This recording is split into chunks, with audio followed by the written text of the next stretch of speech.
But you yada over the best part.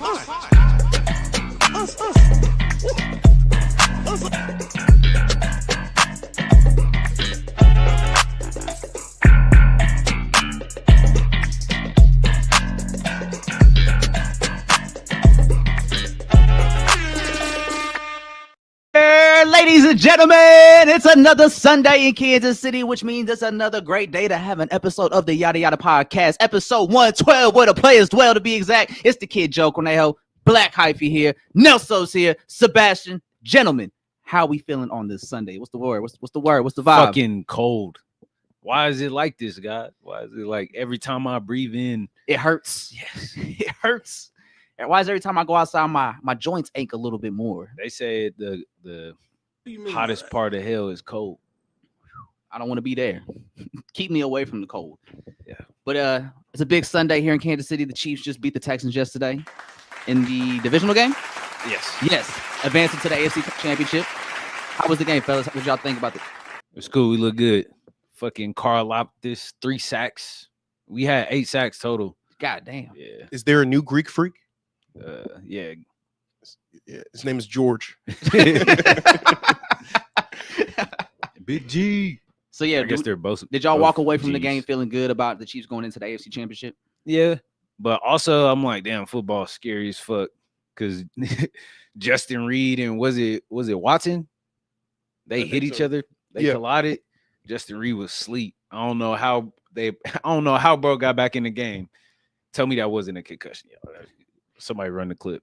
I didn't see it. And actually, Andre, how was your game experience yesterday? Dude, I literally woke up in the third quarter, like midway in the third quarter, like 9 minutes left. You don't even remember the game. I watched the little sliver that I did, and we won. As soon as I tuned in, we started playing good. So right, they ran it up after that. Hey, man, the Texans scored that touchdown, and it was over after that for them. I'm not saying I'm the GOAT, but I fit the description. That's great. All right, Jay. What's up, Nelson? You know, Miles be calling me J. Cole all the time, bro. He be calling you J. Cole? Yeah, he's very persistent. Kind of hurts my face. face. Call me J. Cole. It kind of stings. I get it though. Just because the hair's long? Yeah. But he got the little beard too. Little stubble. More than stubble. This is stubble for sure. In the connecting points is stubble. Wherever he gets, but it's full there. Here, hold on. Give him that close up. Yeah. Give him that close up. There it is. There it is. Look at that. That's a beard if I ever seen one. Drop a bomb for that, Andre. Hold on. Oh. Damn, I gotta shave all my shit. Baby face again. What if we just showed up all baby face? Baby face, hey. That would be weird. It's me showing up every day. Don't have anything. You got the little something right there, the little Italian stash. Yeah. The little cholo. Yeah. Split down the middle. I got that too. I am a cholo though. So Cholo Joe, Dude, what did you just say there? I am a cholo. The closed captions be like, forgive me. Sorry. Second cup of coffee. Caffeine's kicking in. Didn't you go to school The for second this? cup? You're right. Let me act like it. All right, you got me. Gentlemen, yesterday was a big day. Yes. Not only did the Chiefs win, but Yep. we also lost TikTok last night and CapCut, which is honestly where my problem lies the most, because CapCut was great. Very resourceful app, especially for content creators such as ourselves. That shit was fire. Very easy to use. So I think that hurt me more than losing TikTok.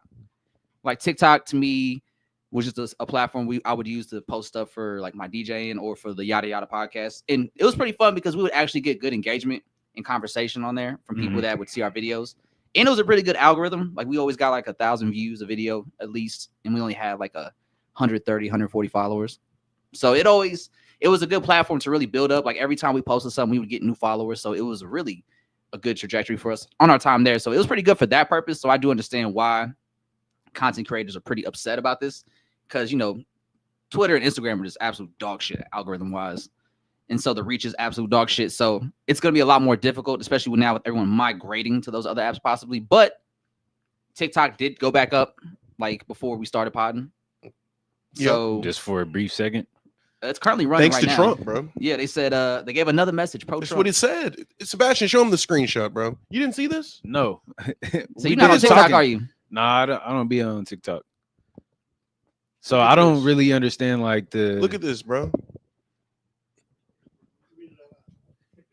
All right. Yeah, it says, thanks for your patience and support. As a result of President Trump's efforts, TikTok is back in the US. You can continue to create, share, and discover all the this nigga.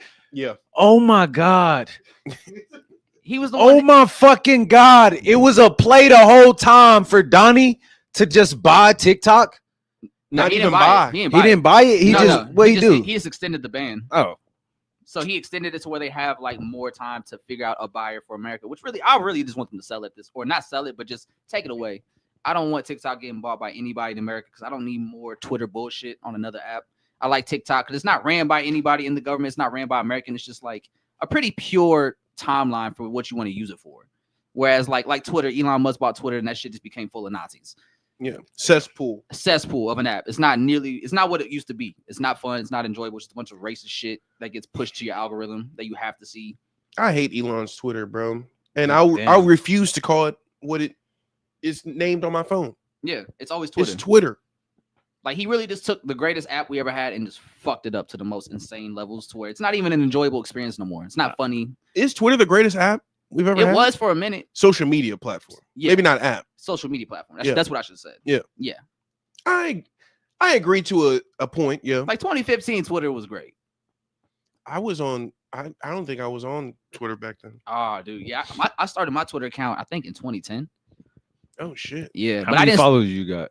How many followers? 5,000? Nah. Just like, I think 1.2, like 1,200. Okay. I started mine in 2017, bro. I don't even be on there. I don't be on there either, guys. That's good though. You're not missing out on anything. I just get it's bad, but I get current events. I wouldn't say news. Yeah, that's the only current events. That's the only good thing about Twitter is just keeping up with stuff that's happening day to day.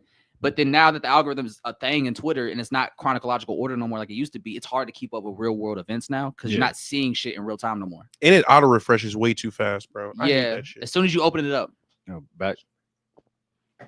As soon as you open it up, it's like refreshes and you miss a tweet that you were looking at or something. Yeah.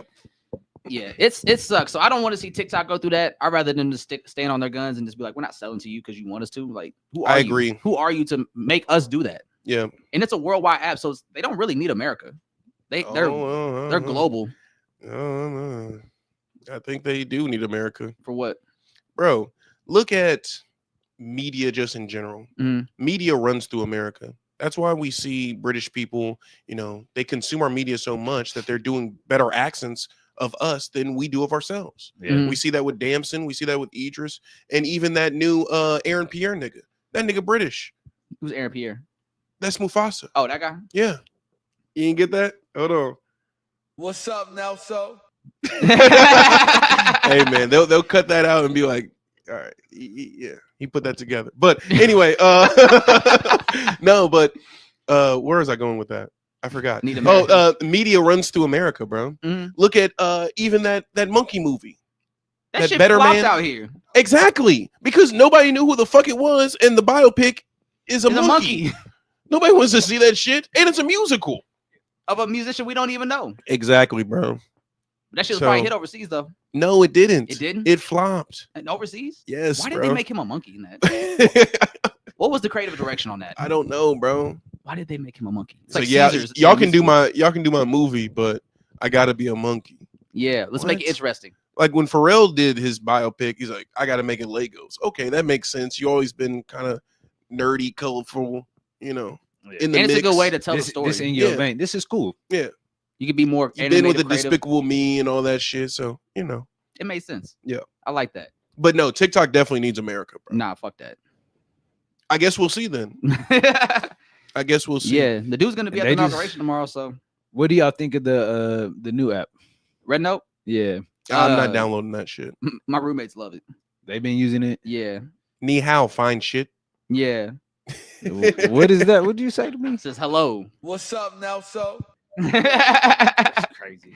Who gave this nigga the beat pad? All right, I've been shooting. Go ahead. Go ahead, Joe. What are we talking about, man? So some music that we did get over the weekend was a new Mac Miller album, but in a way, it's not technically a new Mac Miller album because it's not I wouldn't say it's like your typical posthumous. Is that how you say the word? Yes. Posthumous release. Good job, Joe. Thank you.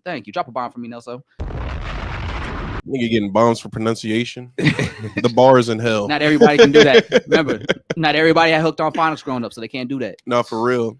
A lot of niggas didn't take typing classes too, and it's coming back to bite y'all niggas in the ass. Y'all motherfuckers can't type for shit. Y'all just so worthless. Y'all clearly weren't on Mario typing. Yeah. Boy, y'all just so worthless. Bro, imagine having to type on the typewriter. Bro, imagine being a TikTok. Fuck up on that either. Never mind. Imagine being a TikTok star and having to actually get a job now. That's pain. What's gonna happen to the NPCs? Bro, they gonna try and go to like, what's gonna happen to the NPCs? Exactly, bro. Actually, I'm kind of glad for that because that shit was mad annoying. I hated that shit. Me too. Because I was like, what is the purpose of this? Yeah, I do gotta shout out my boy Michael Artist. He had over yeah, but his last name Artist. Oh, I didn't know that. Yeah, that's for SEO.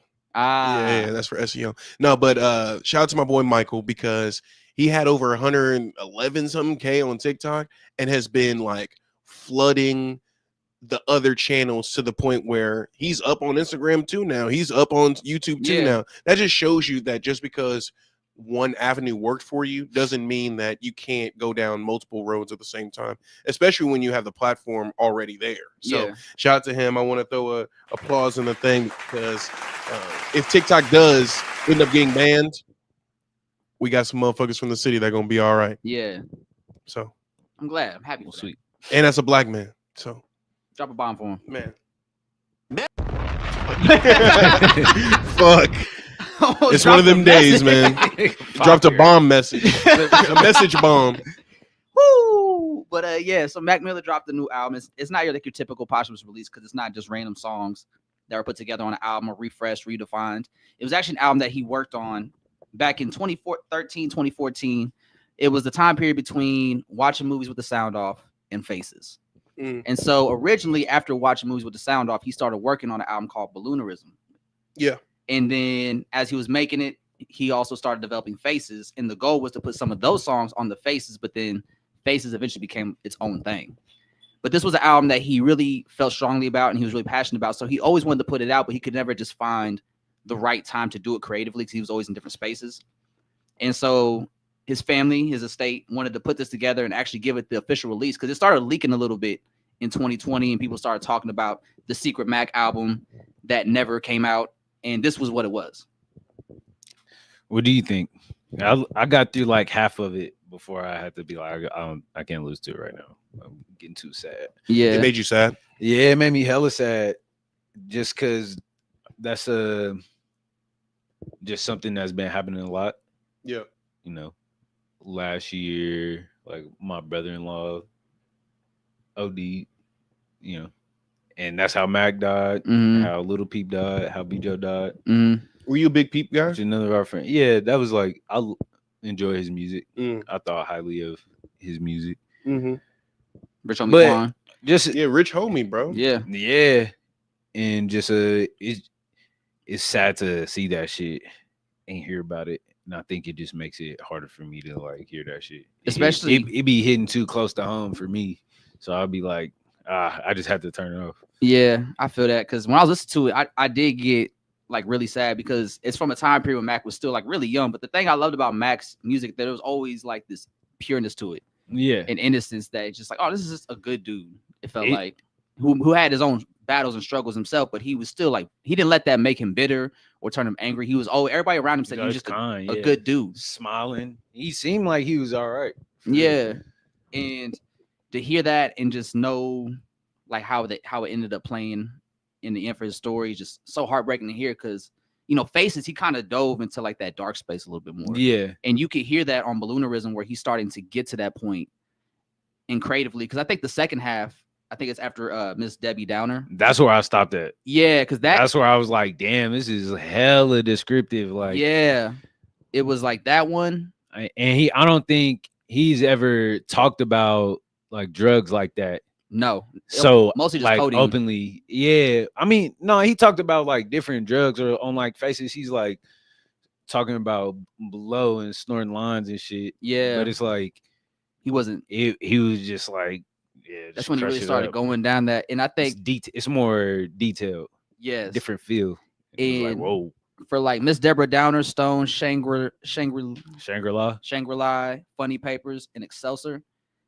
that thing, that's like the stretch where it started hitting that dark space creatively, where you can kind of see where the sound of faces was starting to develop a little bit. Because I think the first half is more like an ode to what he was doing with the live instruments on watching movies. Because it's very jazzy. It feels like yeah, kind of gives like lounge vibes, especially like $5 pony rides, like some synths, some keys in there. Yeah, I'm gonna buy what you want. That shit was cool. Yeah, he's funky too. He was He's actually a funky dude. Fun fact too. The cool thing about this album is that all the production is under his what is it, Larry Fisherman? Oh, okay, sick. Yeah, and then Thundercat had a bunch of production credits on it as well. I seen Delusional Thomas was a feature too. Yes. Yeah, I wonder how Thundercat feels about the project.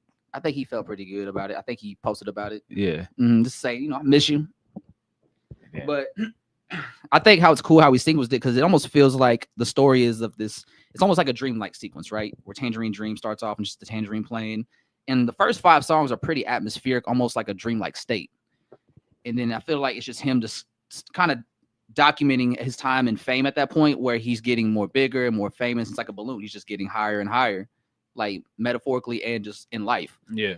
And I think it's just kind of a play onto that. And you start to see like the dark side of that a little bit towards the end of the album, when, maybe he starts to get into some more of that Faces space now. Yeah.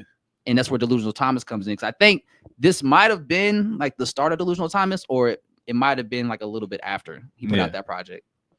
That was some weird shit. He said, but on Face, I think it's Faces. He's got a line where it's like, everybody's scared of what I do inside my studio. Yeah, worried I'm gonna lose control. Yeah, and I'm like, whoa. And so this album was made during that era where he was just in his house in LA in the Red Room, so making hella music. It starts to just like descend towards the end. The balloon is like tanking. Yeah, because like what's the outro called? Tomorrow We'll Never Know.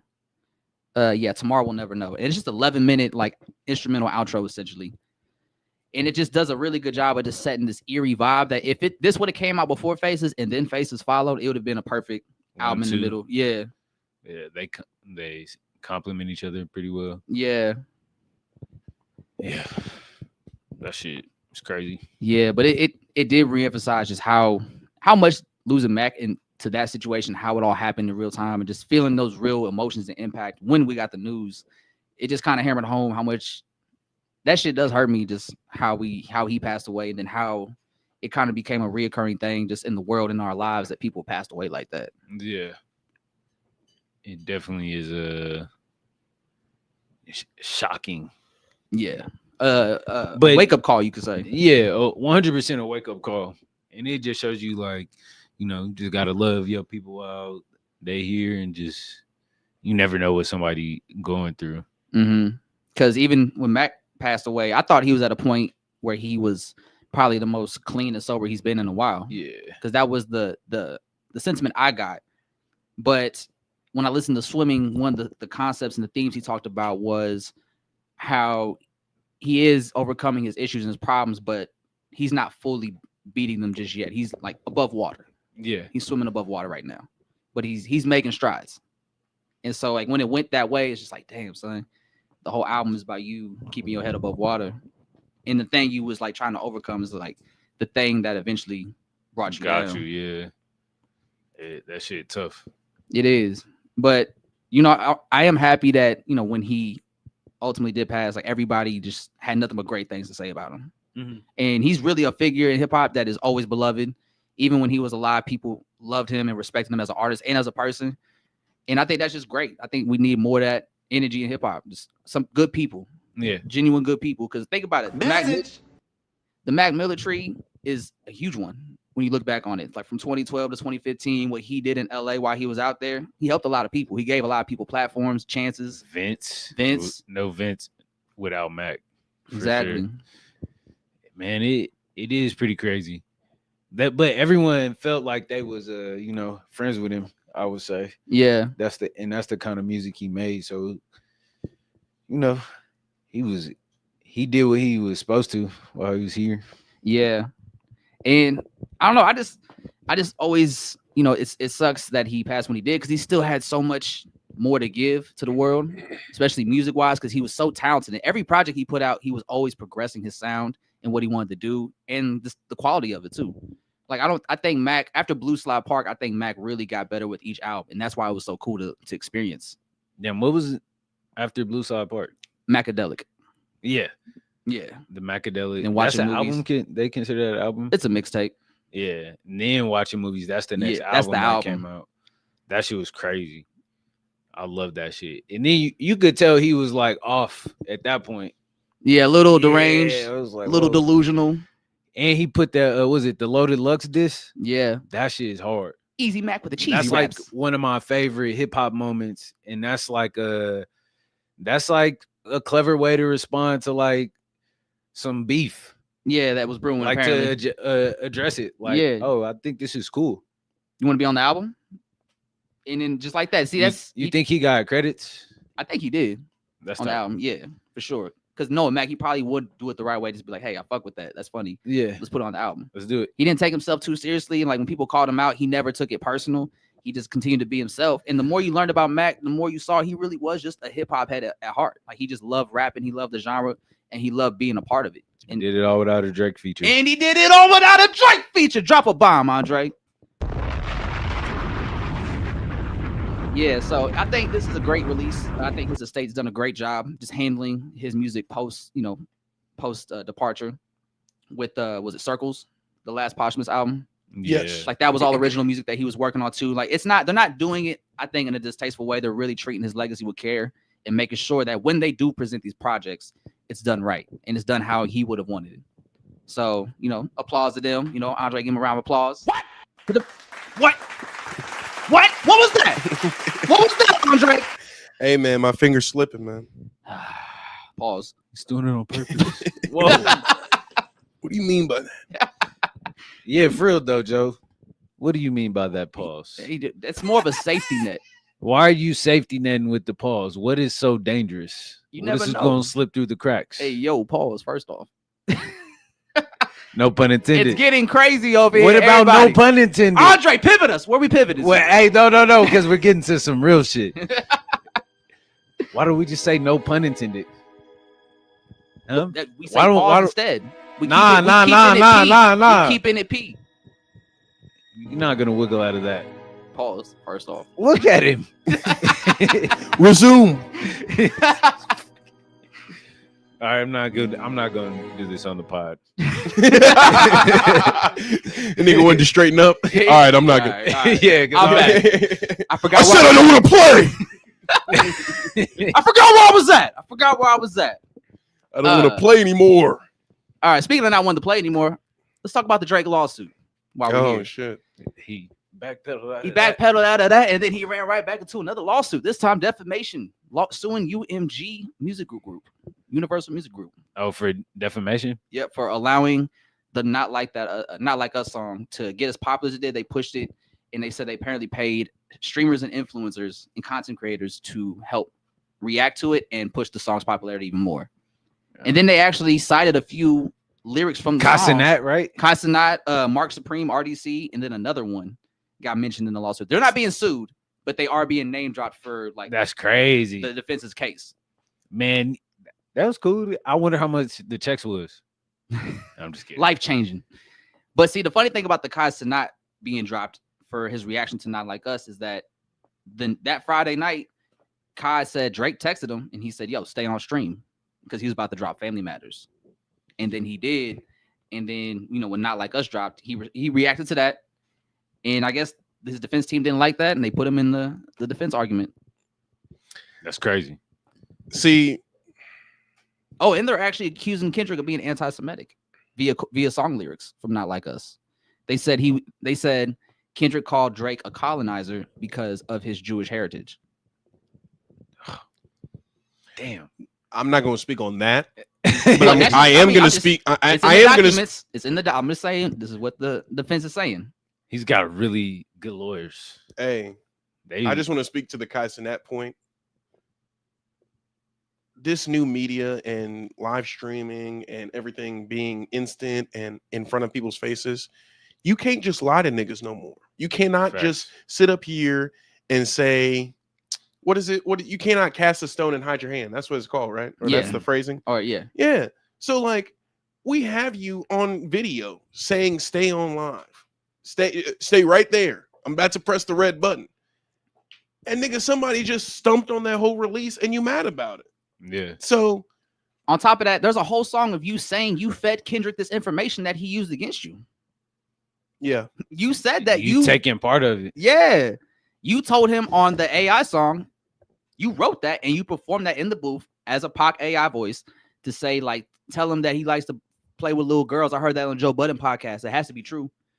You said that. You rapped that in the booth and then had Tupac's AI voice over that. Yeah. You wrote that. You wrote the Hard Part 6 where you said you fed Kendrick this fake information. That's true. I find it weird that is like he trying to attack UMG because it's the money, I guess. Yeah, he says they don't really got no stake in it. It's easy to just be like, because the other lawsuit fell through. So how is this one gonna hold? It was resolved. Like, it was resolved, and it was a motion. It was like a petition to go to like the next step. And no one, and he withdrew that. No one paid anybody either. It was just a clean, we're done. Okay. And then he came with the defamation lawsuit. Defamation is so hard to prove. Like Monica Lewinsky, I could be wrong when I say this, but I'm pretty sure she didn't even win the defamation lawsuit. She didn't win her suit. So it's like it might got settled. Maybe. Yeah. I don't know though.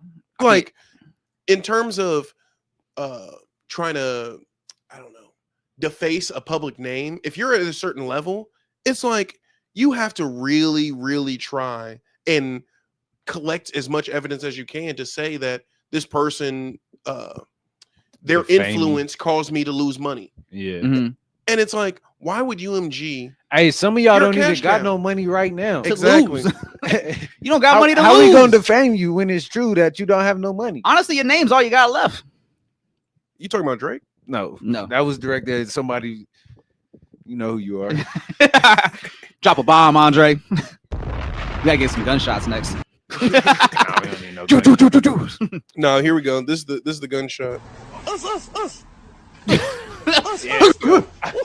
Bro, you know the next one I need a program. Fight back, nigga, fight back. Yeah. Just the hoodies scuffling, like the sound of jackets. Hey, what Drake? This is a good exercise. Real nice to get the pen out. You know, get a little exercise. Oh my god.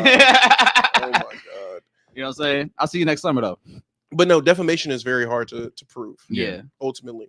So that they say the conspiracy on, you know, in the industry circles is that Drake is doing this lawsuit so Kendrick can't perform Not Like Us at the Super Bowl. I feel that it's definitely building up to that. Yeah. All that nigga needs to do is just play the beat, bro. Like some jaw shit. Yeah. Maybe like a little segment in between, like transitioning somewhere in the performance, like a flash mob. Yeah. Honestly, if you get the right niggas in there, everybody is gonna sing that. Yeah, everybody. To where you don't gotta say it. Like we could rap right now. I'm not gonna do it right now because I'm not performing. You know what would be crazy? What if you got a what if not what we do here? What if you got a children's choir to just do the dun dun dun dun? That'd be or a children's band. Mustard on that beat, ho. Children's band that do not like us. A children's band. Diabolical, That'd be horrible. Diabolical, I'd say. It'd be horrible. But we do have other topics in the you know, not the thumbnaml, but the title. Yeah, hold on. Let's expand on that. This conversation on the Drake, just a little bit more. Okay. Because I just want to know. So I recently saw a timeline, right? Of because we're about to come up on the 1 year anniversary of the Like That verse dropping. Yes. And I was looking at a timeline somebody had of just how everything played out. And going back to the first time we heard that Like That verse, did any of y'all see it playing out how it did? Or did you see us ending up in this point that we're currently in where Drake is now suing Kendrick, or not Kendrick, but UMG for defamation with the Kendrick Lamar song? No, I thought he would have played it more solid. I thought he would just stop putting out music for a little bit and then try again in 2025. But this is what he's doing instead. In 2025. Yeah. In 2025.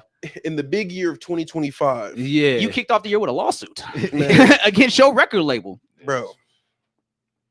And now on top of that, you're suing your record label. How are you going to put out music right now? Because you're suing the people that put out your music. That's why the what was the Instagram account called? Which one? The Finsta? Yeah. What was the Finsta called? I can't remember. Wait. Drake's Finsta? Drake has a Finsta? That's how he was dropping that 100 gigs. Remember? Oh, okay. All that music was going through his Finsta, which is funny to say. But So He's a he's sweetheart. leaking his own music. yeah, he was leaking his own music to show the label that he had power and pull without their influence. But that shit flopped. All he had to do was just come out with a Drake app. It's weird to see Drake like this. Y'all remember the Jeremy Renner app? It's so weird to me. No, what? The Jeremy Renner app? No. Oh, that one? The actor Jeremy Renner, He had an Hawkeye, app? had his own app. He was like, y'all, I'm getting off of social media. If you want to tap in with me, I'm on my own app. I'm on my own app. I'm on my own Jeremy Renner app. Yeah, bro. Let me see. Oh no, that's ain't it. Oh, damn. But pull it up. My fingers are frozen. it's so cold in here. Dude, it's 6 degrees It's not that cold in here. outside. Yeah, outside is freezing. But so what does Drake go from here? Does he win this lawsuit? Y'all think? No, No, I don't think he wins the lawsuit. they settle, and it's just you can't perform that at the Super Bowl. But does Drake still win if that plays out? Like, does Drake win anything here if even if that's the outcome? There's nothing to win here. Yeah. So what's the end game at this point? Like, what are you gonna do? What's Drake do going for now? I thought he was fighting for the people, bro. He's fighting for all artists. Only No, dumbass he's believe not. that. Only He dumbass ain't- named Roy Man, Maul believe that that bullshit. was rage bait. They call that nigga Garfield. Yeah, shut the fuck up, Roy. And I like Call Roy, that but nigga once he did, Garfield. I like Roy too, but that shit pissed me off because like now you're trying to paint it as if Drake is doing this for the smaller guys or the little guys in the industry that are getting fucked over by the He's machine. not a when he little wasn't guy. doing that, but that's why they said he was doing it for them. Man, He was trying to spin it as like I'm doing this for all the artists that got fucked by the system. yeah, I'm gonna bring it down. It's like no, you're not doing that. You're doing it for yourself because you're throwing a fit. yeah. You're not here to. Yeah. You're not I mean- saving the industry. You're not helping the little guy. You're just doing this because your feelings are hurt. Yeah, because when Chance the Rapper was doing that for the last ever so years, Yeah. Yeah. they said, "Shut the fuck up! Stop talking about your wife." Fuck your independence. Yeah, fuck your independence, nigga. We about to sign these deals. Yeah. We're partners. Yeah. Trying to preach How many that niggas shit. are partners? You think who think they actually side by side, but really they in a 360. 360. yeah, bro, Probably we're a lot. partners. That's an easy sell for real. That's how the artists get tricked. Like, bro, yeah. Hey, Let's be look, partners. I'm your business partner, right? Yeah. This is what I'm gonna do for you. You're gonna make all the albums, right? And I'm gonna book shows and I'm gonna take you everywhere you need to go. But I'm gonna need 60% for all of that. You know, that's a lot of work. Bro, we partners, and I'm a media company that's been around for over 100 years. We partners. Yeah, we part. Man. I got legacy, but you just got here. But we equal. We equal. This company has been in my family's name for 50 plus years, but hey, we're partners. Yeah. Do y'all? Who at Who's the door? that? Somebody's knocking at the door. This is live. Sebastian, quick, get in the chair. Who is it? Solo cam.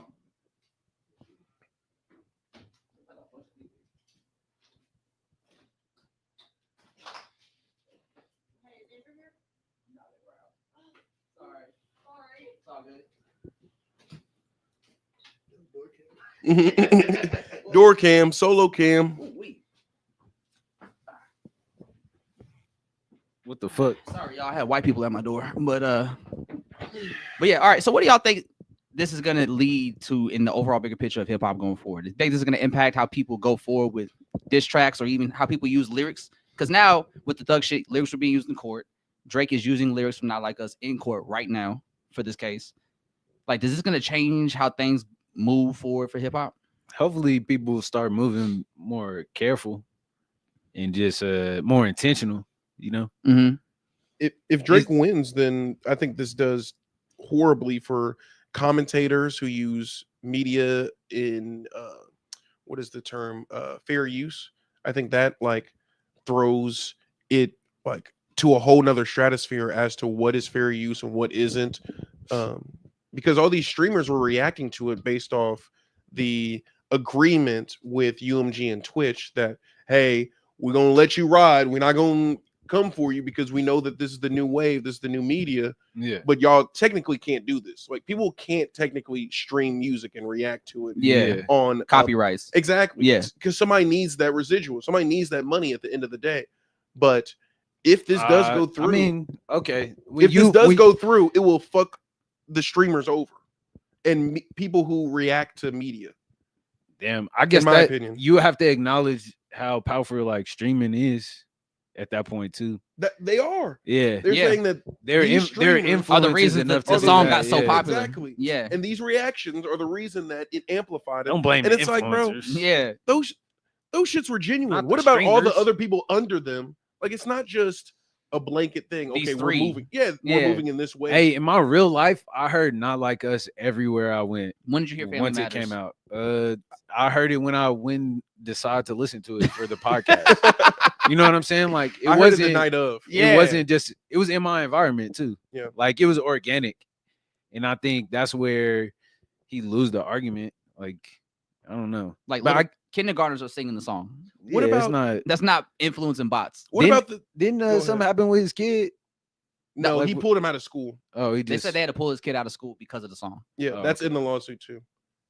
Yeah. But my thing is like, what about I the could get that. streamers who were pro Drake? What about those? What Yeah. about the streamers who were reacting to your shit positively? Are you going to include them on that side? Like, you know what I'm saying? Yeah. Like, Yeah. where's the line drawn? Is Well- it just because people were talking negatively about you that you have a problem with? that I you're mean, taking it at to the end of this the step? day, it still is just like an opinion, Yeah, and it's like he can't show that it's like hurt his career anyway. exactly. Like he still is having success, and it's still a lot of Drake was in y'all top 5. Like, in Drake y'all was nice. wrap-ups. But after this whole So it's situation, like- Oh, no, good. I said Drake is nice as an artist, and like I always got to give him that props. That he's a great artist. But after the whole beef situation, you suing a guy for defamation because you lost a rap beef. This looks weird. Yeah, like your music don't hit the same for me no more. It doesn't connect with me how it used And to. it's like that's a big and powerful reaction to have. Like yeah, I can't just get mad and sue a nigga like that. Like I Yeah. don't got the budget, and I don't Let have the alone a whole time, record You know label. what I'm saying? exactly. But he able to just be like, you know what? Let's see if this holds up. Yeah. And that's a And then instead of just trying to recoup and bounce back in a good way, you just throw in a whole fit, and now you're trying to throw dirt on everybody else. yeah. Exactly. So it's like, since I gotta lose, everybody else needs to lose too. Exactly. We do have a comment. Shout out to Kevin Show, man. I've been tapping into his streams. He's a MLS soccer, all that streamer, YouTuber. Shout out to Kevin Shout Show. out to the MLS. He said, "Welcome to the oligarchy, boys. Just stopping to say hi." So Welcome let's to the go. oligarchy. Let's Hey, drop a bomb, Andre. Man, shout We out to made it. Kevin Show, man. We made it, man. Yes, sir. SKC content. Oh, sick. So he, Born Casey. I think he grew up in Kansas, but he's from the area. Okay. I think he's a Chiefs fan. He's definitely a Chiefs fan. Yeah. He's a Liverpool fan too, but he a Yankees fan. So it's like, Yeah. The Yankees. It's too Yeah. risky. It's too risky. Yes.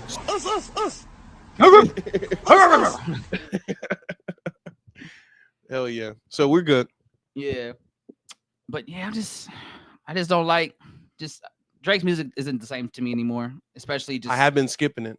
seeing how the Yeah, story plays He's out. getting the Doesn't- J. Cole treatment. It doesn't feel right. Yeah. I ain't gonna lie. I still be listening to some J. Cole songs.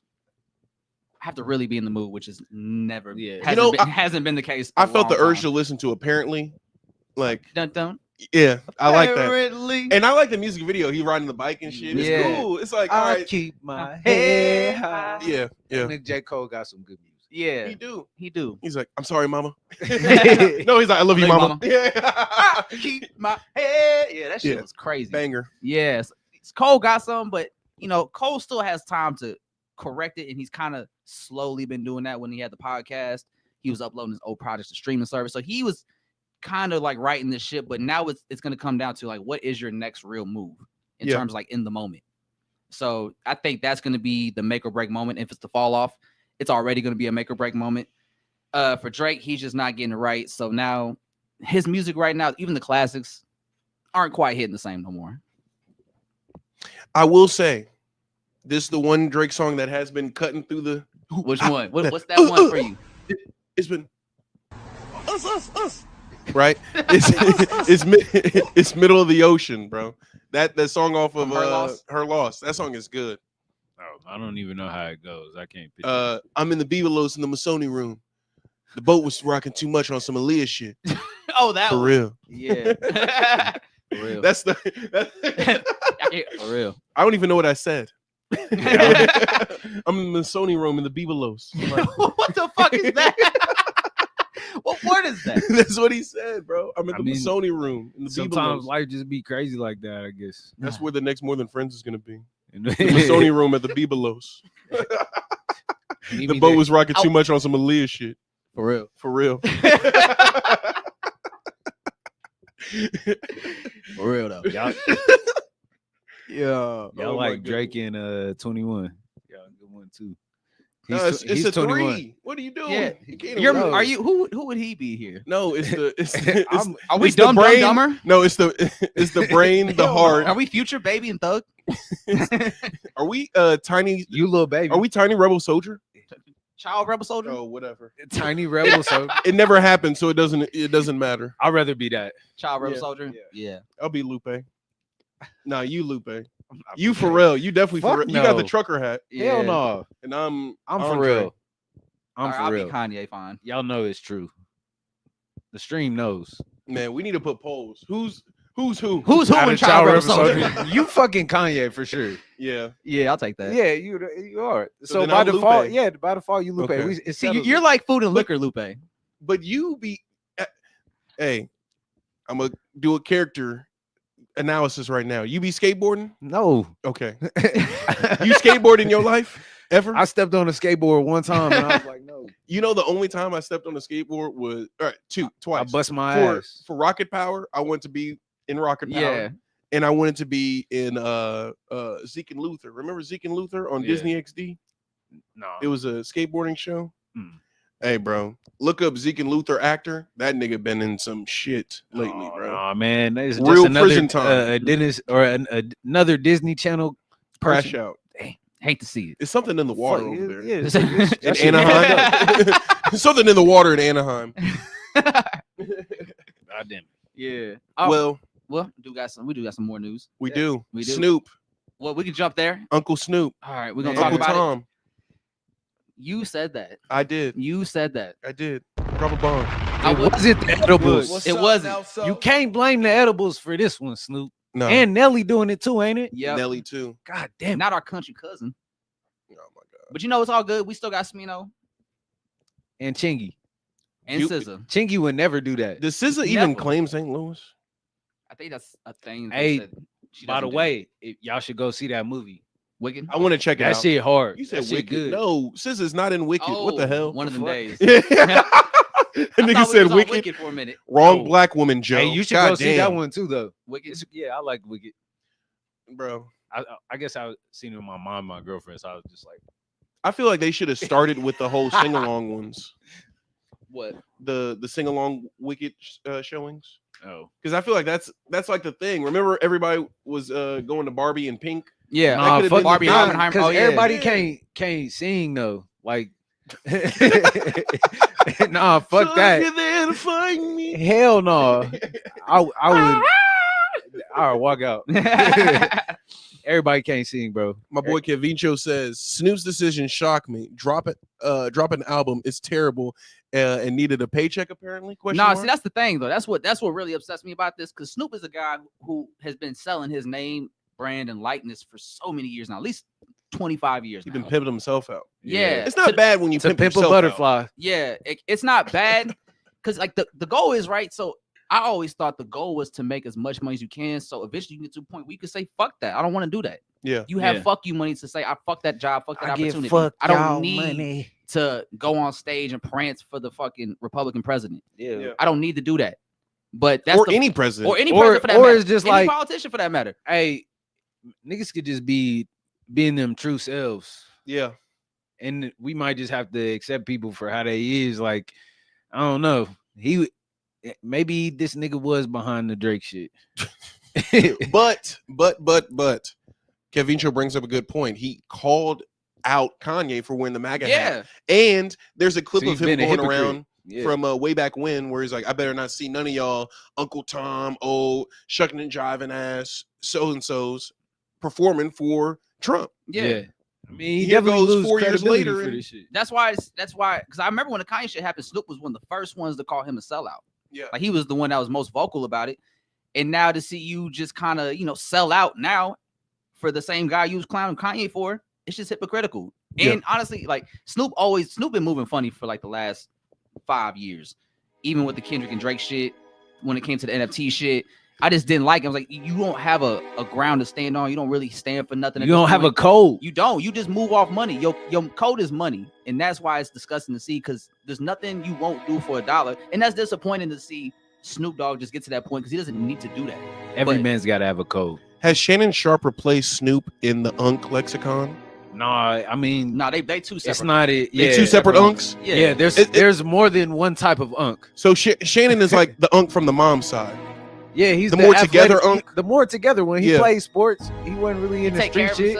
Yeah, but he don't. You know what I'm saying? He ain't no bitch. He gonna make sure the nigga don't know. Exactly. Hey, he was ready to fight the Grizzlies that one game. Yeah. That shit was tight, bro. Because he was lining up with Steven Adams. Bro, I bring that up because at the beginning of Nightcap, his show with Ocho Cinco, right? Mm-hmm. He would be like, "What's up? It's your favorite sports unk here." And now he just says, "What's up? It's your favorite unk here." Yeah. Mm-hmm. So he's removing that, and he's just establishing himself and like putting him in that conversation. I feel like that is more interesting than people give credit. Yep. Because who else has done that in a short amount of time to like become that for just like culture? the known unk? Yeah. I'm trying to think. People have gotten replaced very really easily. Don't know. I think Cat Williams. Yeah. But Cat Williams has always been there. Yeah. But he got branded as crazy. Yeah. A lot of bad shit happened to Cat Williams. Like they tried to do the shit with the video with Shannon Sharp. Oh yeah. Yeah, you know that was a humiliation ritual. Though. Yeah, no, he did that shit. I'm just joking. He did that shit. He did that shit himself. No, that is a you know. I don't look to it. I don't look into it. Like I just bro, it's hard as hell to go to fucking Instagram Live, bro. Oh, you talking about that? Yeah. That's what I'm talking about. It's a lot of steps. That's what I'm saying. Yes, that's what I'm saying. He definitely did that. It's a lot of steps. He definitely did that. You don't just what turn video on y'all the talking live. about? Yeah, there's a different Shannon Sharp video. Nah. I thought it's a humiliation ritual. No, he just did that shit. He's overcompensating. Yeah, it's okay for whatever reason. That's your business, They've been playing with him though. Like what? They've been playing with him though.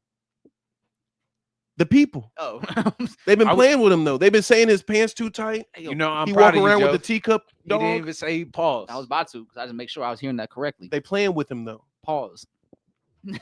He's trolling now. Is that bad? Nah, it's funny. All right, man. No, I was all. Yeah. So Snoop. Yeah, it's disappointing to see, because I don't know. I think for me, I just think about a hip hop standpoint and like what hip hop stood for and represented, especially when Snoop was coming up. And it's just kind of, anti-counterculture, anti-society, always going against like what the big movement of the 1% type shit. Yeah. And then to see, everybody that was kind of pushing that in their younger days become just like the old conservatives that they grew up into with money. It's just like, damn, y'all sold out. Like y'all did everything you rapped about going against in your prime. And you eventually just became the machine itself. Did Ice Cube sell out though?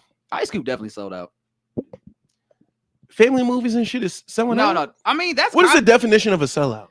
Selling out, it is just like becoming mainstream. Like at that time, Ice Cube was viewed as a sellout because of the movies. Because it's like, oh, you going to Hollywood on us. Like you're not keeping it real type shit. Now, is there a difference between a sellout just in normal life and a sellout within hip hop? Yeah, I think. And how are they different? Like in a way, Lil Wayne was almost considered a sellout. When he started doing Lollipop and shit like that, because that's like, oh, you're obviously trying to get a mainstream hit. I think to put it simple is like when you compromise your integrity over money, exactly, or just like over your like selfish gain, which is like kind of hand in hand. Yeah, like no matter like it's like selling out your code, your values, and your morals, and sometimes your people. Yeah, for a financial gain or just for a selfish gain. Like, and that's restricted to hip hop. Are we doing the hip hop definition or just general? I mean, that's pretty general, honestly. Yeah, that should to sell out your people, because I feel like for yourself, yeah, for your own gain, yeah. Regardless, for yourself, for your own gain. That's like whether it be selling out your people, your values, your morals, your integrity, whatever it is, you selling out for that selfish gain. Okay, I think I get it. My question is, what were you about to say? Go ahead. Like, I think there is a difference between hip hop selling out and just normal selling out between like normal people. Like, I mean, normal people selling out could just be something small, like you call ICE on your legal immigrant neighbors. Like that's selling out your people. Yeah. Like stuff like that's more like on the But ground that's not level. even that's not your people though. That's just being a snitch. I mean, that can't be your people. Yeah, they're in your neighborhood. That's cold snitching right yeah, there. that's It's like every Latino that voted for Trump. Yeah. Every Latino that voted for Trump. Yeah, That's that's selling a out your sellout. people because You- you know what they on. Because like your motivation for doing it could be different things. So it could just be comfort. Like you so afraid to oppose something that you're gonna stay in your bubble. my so thing you is so you yeah, go go against ahead. yourself. It's like not standing up to a bully or something. Mm, You know, And just like, conforming and like giving him whatever Yeah. he wants, so you keep him happy. okay. Okay. it's like people that don't have boundaries. That's like selling out to me too. Yeah. Like you might not be doing it for you might not be playing the game because some people just like I'm gonna play this shit because I benefit. Yeah. But you're not doing shit either. Yeah. You know, you're not at least like removing yourself from it either. So Yeah, you gotta eat that. That's like it's some weirdo shit. like if I pulled up with some people and then like over time they just became Nazis and I kept bringing them around, and you're like, Yeah, dude, you like you're still hanging with kinging Nazis. with these Yeah, folks. like bro, So you, it's like you know what you're doing at that point. yeah. And That- you I don't feel like care. that's a grifter. You're describing a grifter. I mean, What? it I goes know. People both that ways. benefit Just go- because you may not agree with who you're rolling with, this like grifting. You may not believe the shit you say, but you still say it yeah. and you still pushing that message. So, So even if you grifters are don't believe- sellouts because of that? Yeah, Okay. like Skip Bayless, you know he probably don't hate LeBron. He Yeah. probably thinks LeBron's an amazing basketball player, but that doesn't get him When the ratings or cameras are money. on. Yeah. And it's like that's selling out because you're selling out the game of basketball. And it's like that's had a tremendous effect on the game itself. I think you're selling out rage. I don't even think it's basketball. I definitely think it's harder to like bounce back if you in hip hop than in like regular life. I mean, well, no, For younger artists. It depends on the legacy Wait, of the let me artist. not say that because like somebody could sell you out on some money shit and ruin your life. Or if you do crime, make sure you know who you doing crime with. Because Yeah. somebody sell your ass out, you be in jail for the rest of your life, you know. But We need to come up with a chart. I'm like grifters, Hip-hop, sellouts, I think- snitches, sellouts. Yeah. Change your music slightly, a little bit, sell out. or like in hip hop, it's harder to get your integrity back. Like we not skipping J. Cole shit. You know, we gonna listen to the J. Cole songs that's good, like that we fuck with. Yeah, I wouldn't but- say J. Cole's a sellout. But we do look at him kind of like, and that was kind of weird how you played that. You know? But that's not selling out, though. yeah, Yeah, that was just you move funny. Mm-hmm. exactly. Whereas like Drake, you could kind of tell Drake was starting to sell out because his music got so commercially successful Mm-hmm. that he started phoning it in because he could just make shit that would just hit Yeah, right out the gate. It's where it's like you're not trying no more. You don't put your heart. it's into it like no more. microwave. Exactly. Like you got the factory now, so you just like You just phone it cranking in. shit out. Yeah. Whereas you're not like being an artist. Like It's I like- feel like yeah. J. Cole at least tries to do something different, or he's telling a story, and it's clear the story that J. Cole is telling. You know. Mhm. Yeah. And, And- it means something to him. Yeah, so and I respect that as an artist. It's like, but then you just go like some artists make money off of the same bit. I feel like that's selling out too, you know.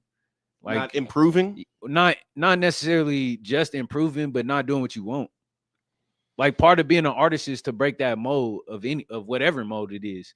Like you learn the tools and you express it in your way. So the minute you become a sellout, as let's say, You become a cog. as a musician, you're not an artist anymore. Do you relinquish your artistry once you bastardize depend it. on? Yeah. Yeah. I won't say you stop making. I don't think you stop being an artist. You're still an artist, but it's just not genuine art no more. Like you're selling it out for a bigger financial. Yeah. gain. It's a product. Yes, You're not- exactly. product. Yeah, it turns into a product. You're a You're not factory. doing it You're the machine. Yeah. out of your heart. Breakthrough, man. Or if it's like an artist, so say like somebody like Ice Cube, right, where he was just like he had very politically driven music, Yeah. and now you're taking Tucker Carlson drives around the hood for an interview on Fox News, like that doesn't. That's real. Yes, that's real. He did that. He did that in Really? like 2020. For real. Mm-hmm. On some like ride along type shit. Why he did an interview in the car with him, and it's like that doesn't line up with what your music said back in the day. But I always thought that at least with Ice Cube, I felt like Ice Cube was evolving. Cause the acting made sense to me. Yeah. Like he was a good Yeah. Leverage your actor. celebrity to do Yeah. other things and Yeah. spend the money. I respect that. Like you can't he not doing the gangster shit no more. Like he not thugging like that. he is a little bit because he put out a new album that kind of has that similar energy on it. Well, I don't know. I guess I haven't listened to his music in a while, but I guess just him as A person. yeah, As a person, he's not image. pushing that image. Like the rebrand made sense to me, even when he was doing shit like damn, that's not he wasn't in that movie. Like Friday, Yeah. but yeah, or Janky Promoters. Y'all seen Janky Promoters? Yeah. Shit like that is hilarious. That's still like for the people. Yeah, how I see it. You know what I'm saying? Yeah. Like, but when was Snoop Dogg? Pardon me. When was Ice Cube's last certified hit where he's the star? Maybe he wasn't right. Maybe Ride Along. Yeah, Ride Along too. Yeah, because that was a co-star with Kevin Hart. Yeah. Yeah, so I think that was probably his last big movie. like big hit. Yeah, I mean outside the big three. Yeah. But then I don't like.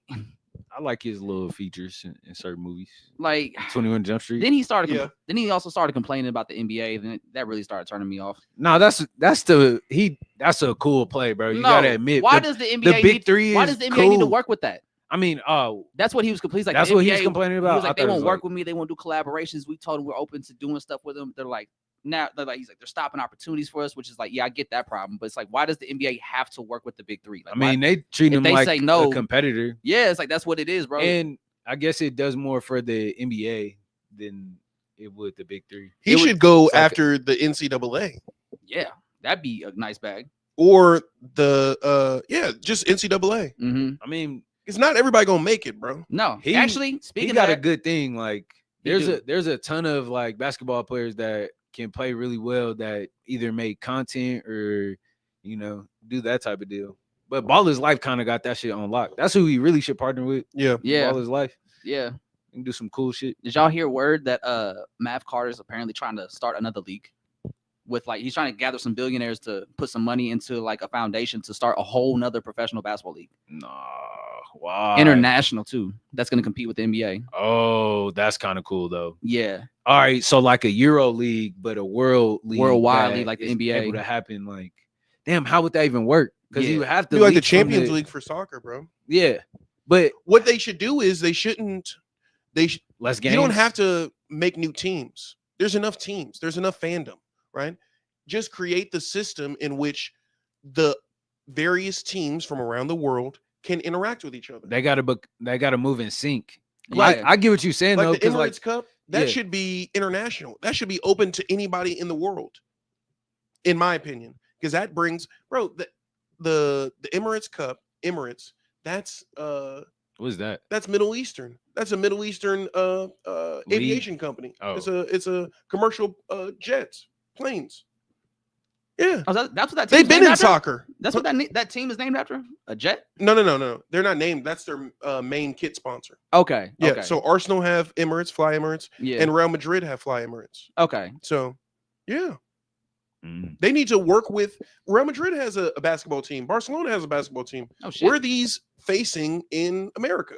How I would that's even Greek Olympiacos. Like they be setting flares off in the stadiums. I've seen that. Put some American niggas in there. I bet they shit they pants. Yeah. Why do y'all think so NBA like ratings are dropping? Yeah. Like the viewership is dropping. Because why do y'all think that is? Because it's not marketed well. And then on top of that, it's hard to watch the games. Why is it hard? Because it's like even if you have the NBA League Pass, there's still some games you can't watch on there because it's blacked out in the local area, or those games are only shown on this specific channel that the NBA League Pass doesn't have access to. Yeah, it's true. And then on top of that, it's like people don't have cable, and they're not going to pay $500-$600 a month or a year or whatever for the League Pass, because League Pass is hell expensive. That shit's expensive. You got to. And if you can't watch all the games, people, why would you want to buy League Pass? If I can't watch the Knicks games whenever I want to, what's the point of having League Pass? The American audience has been like jam-packed with so much content and sports content to where basketball, football, and we see what happened to baseball, but those two mainstays in American culture are getting chipped away at by every single thing that could be consumed. Soccer is bleeding into that. What else? Women's soccer is bleeding into that. I know that's the same sport, but that's still airtime that's going to another sport and real estate in people's brains that, oh, let me tap in with the soccer. Let me tap in with I forget what it's called. It's in SWL. I think that's it. National Soccer Women's Soccer League. Yeah, that. Mm. I think the real estate has been more compromised than it's ever been in terms of sports. Yeah. And they got to fight back. They got to,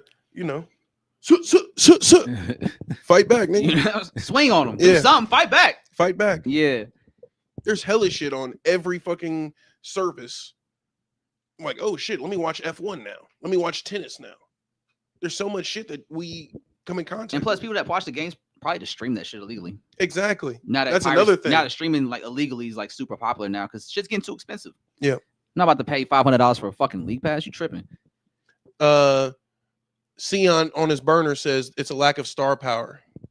Can't watch NBA games easily.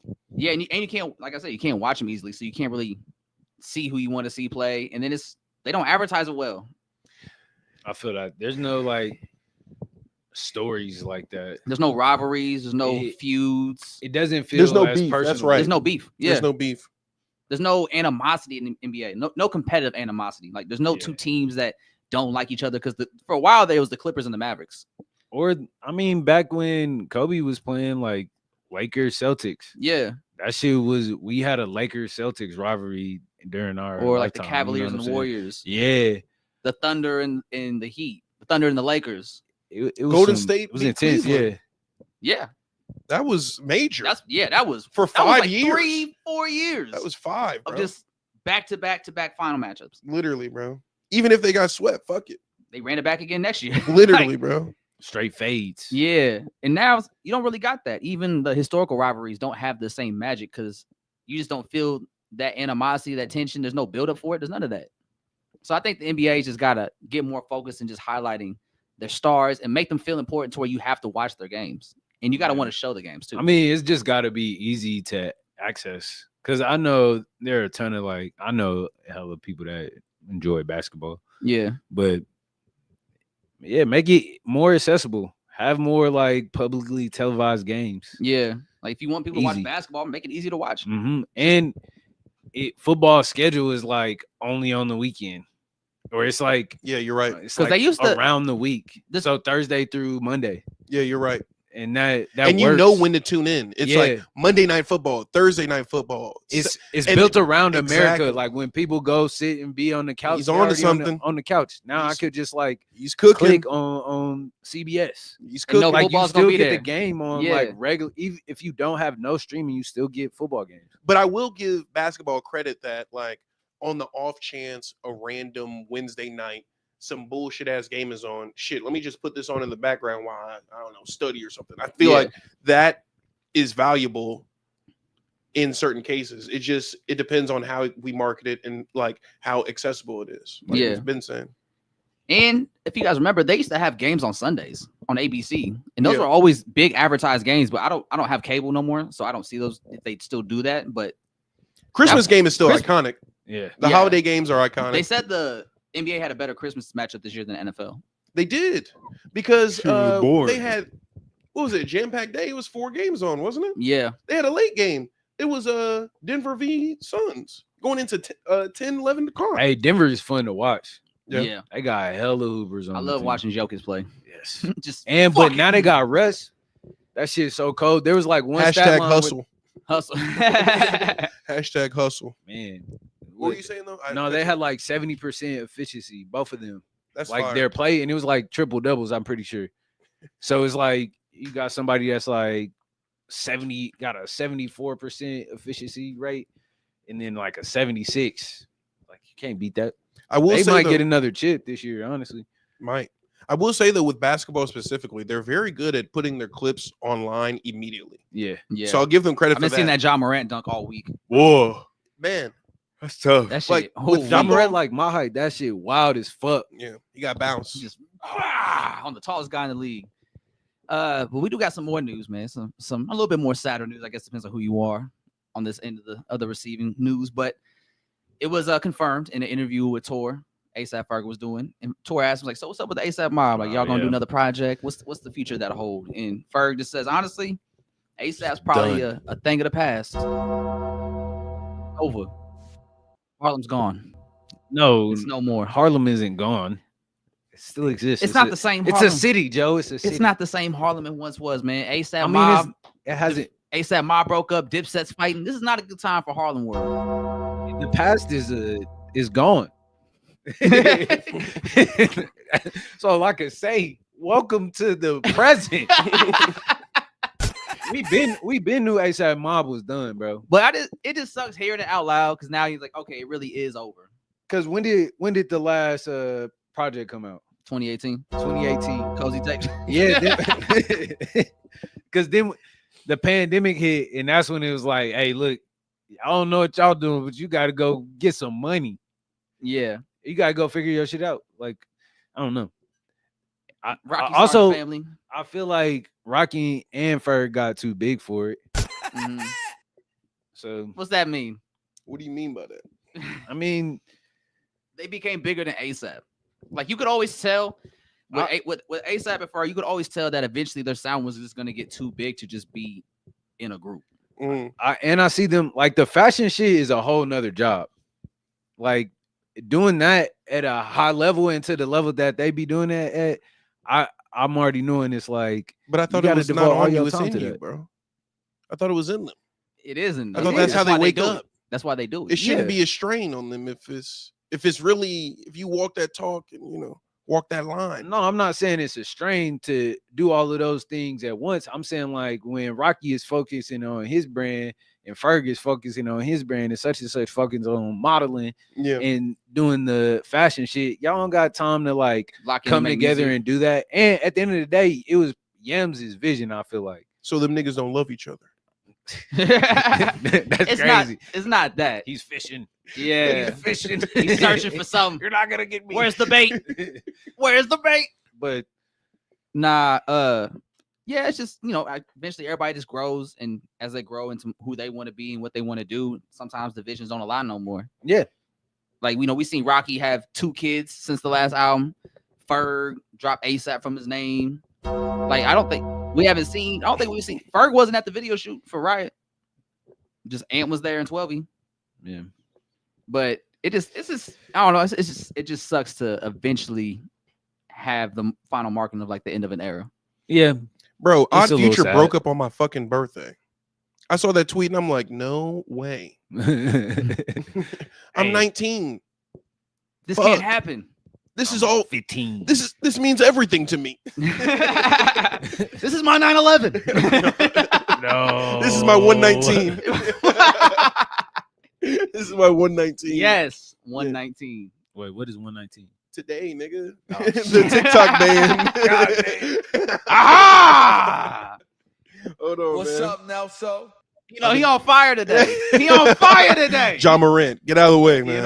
Clear the paint. But now that ASAP Mob is officially closed, like what do y'all think is their overall legacy now that we have arrived to the end of the ASAP Mob movement? Well, first off, what a run. For real.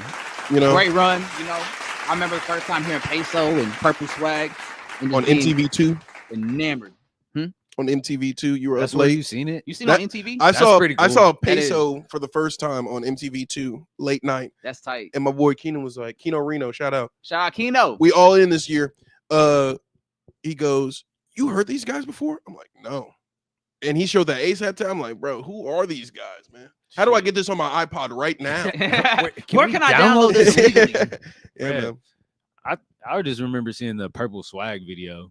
Yeah. And I was like, I'm sold. I don't know what the fuck is happening. Yeah. But it sounds cool. It looks great. Yeah, who are all these people? What's that on his face? And then they all just started putting out more music.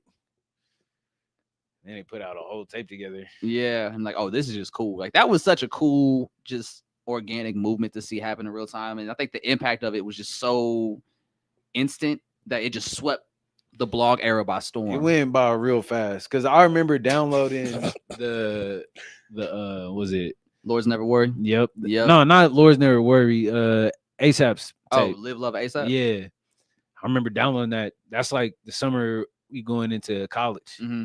And then all throughout that fucking fall and spring and shit, we just got more music, and Yeah. all, the brand grew. Like all of the other characters started to emerge, and when Lord's Never Worried came out, I was like, oh shit. That's when you got to see the collective as a whole. Like, okay, I started to pick different sounds that I liked. Because Yeah. right out the gate, I like Ant and I like Ferg. exactly. Yeah, that was my Like, first time that's hearing why I them. gravitated Coke to and white more. bitches. Yeah. Or Work. like the Underground Killers. That was Yeah. like that's one of my favorite Ferg verses. Yeah, he said, "King of New York, get myself. We blow up houses, grenades, or like water. Yeah, and he was going in. I just love the flow. And Raekwon on that bitch. Oh, that's that one. Yeah, that's yeah. crazy too. And it's like that's the cosign. So it's like now these niggas Because moving. they had Jim Jones on there too. Yeah, Yeah. So like that was a great project. Gunplay too. Yeah. Yeah. Oh yeah, Gunplay was on there. Danny Brown, Fat Trail. What happened to Gunplay, yo? When Gunplay is supposed to be like He's supposed to be the one. Yeah. He was on that cartoon and cereal run. Hey man, respect that verse. Hey man, we got some comments in the chat. Shreddy with the Heat says, "Y'all need a producer for music tracks? I can make anything, any type of genre, any mood, any vibe, you name it." Hey, y'all fuck with him. Man, I put it on the screen for a little bit. You know, nah, he got to shine just a little bit. And then Coco J says, "Hi, Coco J. What's up? What's up? What up? What you on right now? Yeah. Why you tuning in? How's yeah. it? What's really going on? Actually, like, how we doing? How's it been? We ain't got no TikTok news. It was just for SEO, baby. You so feel me? Like, hey, you know, it's back apparently. It's not like, go check your phone. I don't know. We're back. Shout out Donnie. What about you, Andre? What's up? When you look at ASAP Mob's legacy, how do you see it now that it's over? Because you were there, you saw it on MTV. Now that it's over. Give a fuck. Now that every time he says over, I just want to play that. For me, I think it was a good run. Yeah, y'all outlasted. What other collective has lasted this long? Like, I guess Pro Era is still a thing. Loosely, I wouldn't say they're like a thing anymore, but they still kick it. Yeah, they're still cool. But it doesn't seem like that is a unit anymore. Yeah, conglomerate is a thing. Their fingerprints are on media and on culture. So I don't think there's anything left MMG? To prove huh? MMG? I just say MMG. No. Good music. Hell no. Everybody who's joined there has tried to leave almost immediately. Almost immediately. Omarion was on there. Yo, Maybach O? Yeah. Maybach O? Maybach O. Don't forget about Maybach O now. Don't forget about O. Can't forget about O. Nah, but I think with the mob, like obviously the biggest impact in hip hop has been the fashion thing. Like I think that's something they really helped push forward, along with Kanye, of course. Like Kanye was already on that, but then once they came in, they really just started pushing like high fashion shit to the mainstream. Rocky said he brought Harlem back though. I mean, he kind of did because before that, who was popping in Harlem before ASAP Mob? I mean, probably Cameron was probably the last one. Mace. I mean, that was in the 90s though. Yeah. So like in the Cameron was like Jim Jones, Dipset. Yeah. Dipset. But so like they were the next continuation of the Harlem movement. Yeah. So they did bring Harlem back in a way. So I think they definitely influenced it fashion wise. And I think in 2018 when they started using the VHS aesthetic and the AUG aesthetic, I think that was influential in how things were going forward. Because I think visually we see that a lot now, the VHS aesthetic and whatnot. Yeah. Camcorder. I definitely think they had like a big influence on today's era. Like a lot of the newer music is like fashion forward. But styles is changed and it's like everyone's wearing leather and shit now. Again, leather's a thing. It's more grungy and not even grungy. I feel like grungy is not a good description of it. It's like hair metal and motorcycle gangs and shit. Hair bands. Yeah. Edgy shit. Emo shit too. Kind of like, chains hanging out. Almost Jim Jones, you could say. But yeah, I digress. Joe, did you see that video I tagged you in where Jim Jones was doing backflips on the corner? Handstands? No, I seen a clip, bro. They said Cameron had this nigga doing flips on the corner. He did, bro. They was doing handstands. Like, watch, do a handstand right now. Whoop. He said, my nigga can do anything. He said, oh my goodness. Nah, there was a clip where my nigga can do anything, man. No, they said Cameron had Jim Jones twerking. And he was just like, hey, yo, he was on that building. You know what I'm talking about? Yeah. That was crazy, bro. There was another video they had together where Cameron was doing some performance on some talk show or whatever, and Jim Jones was his hype man. And at one point, they started doing like patty cake on stage. Dead ass, bro. They was patty caking on stage together. So Capo was the runner? Huh? What? Runner? The runner? The errand boy? Go get the snacks from the store. Nah, he wasn't that. I think he had a more. they just got caught with it. Almost had it. You know, I was like, what? Nah. What? No. Sometimes some silly shit slip down the creek. For Hey, real. yo, pause.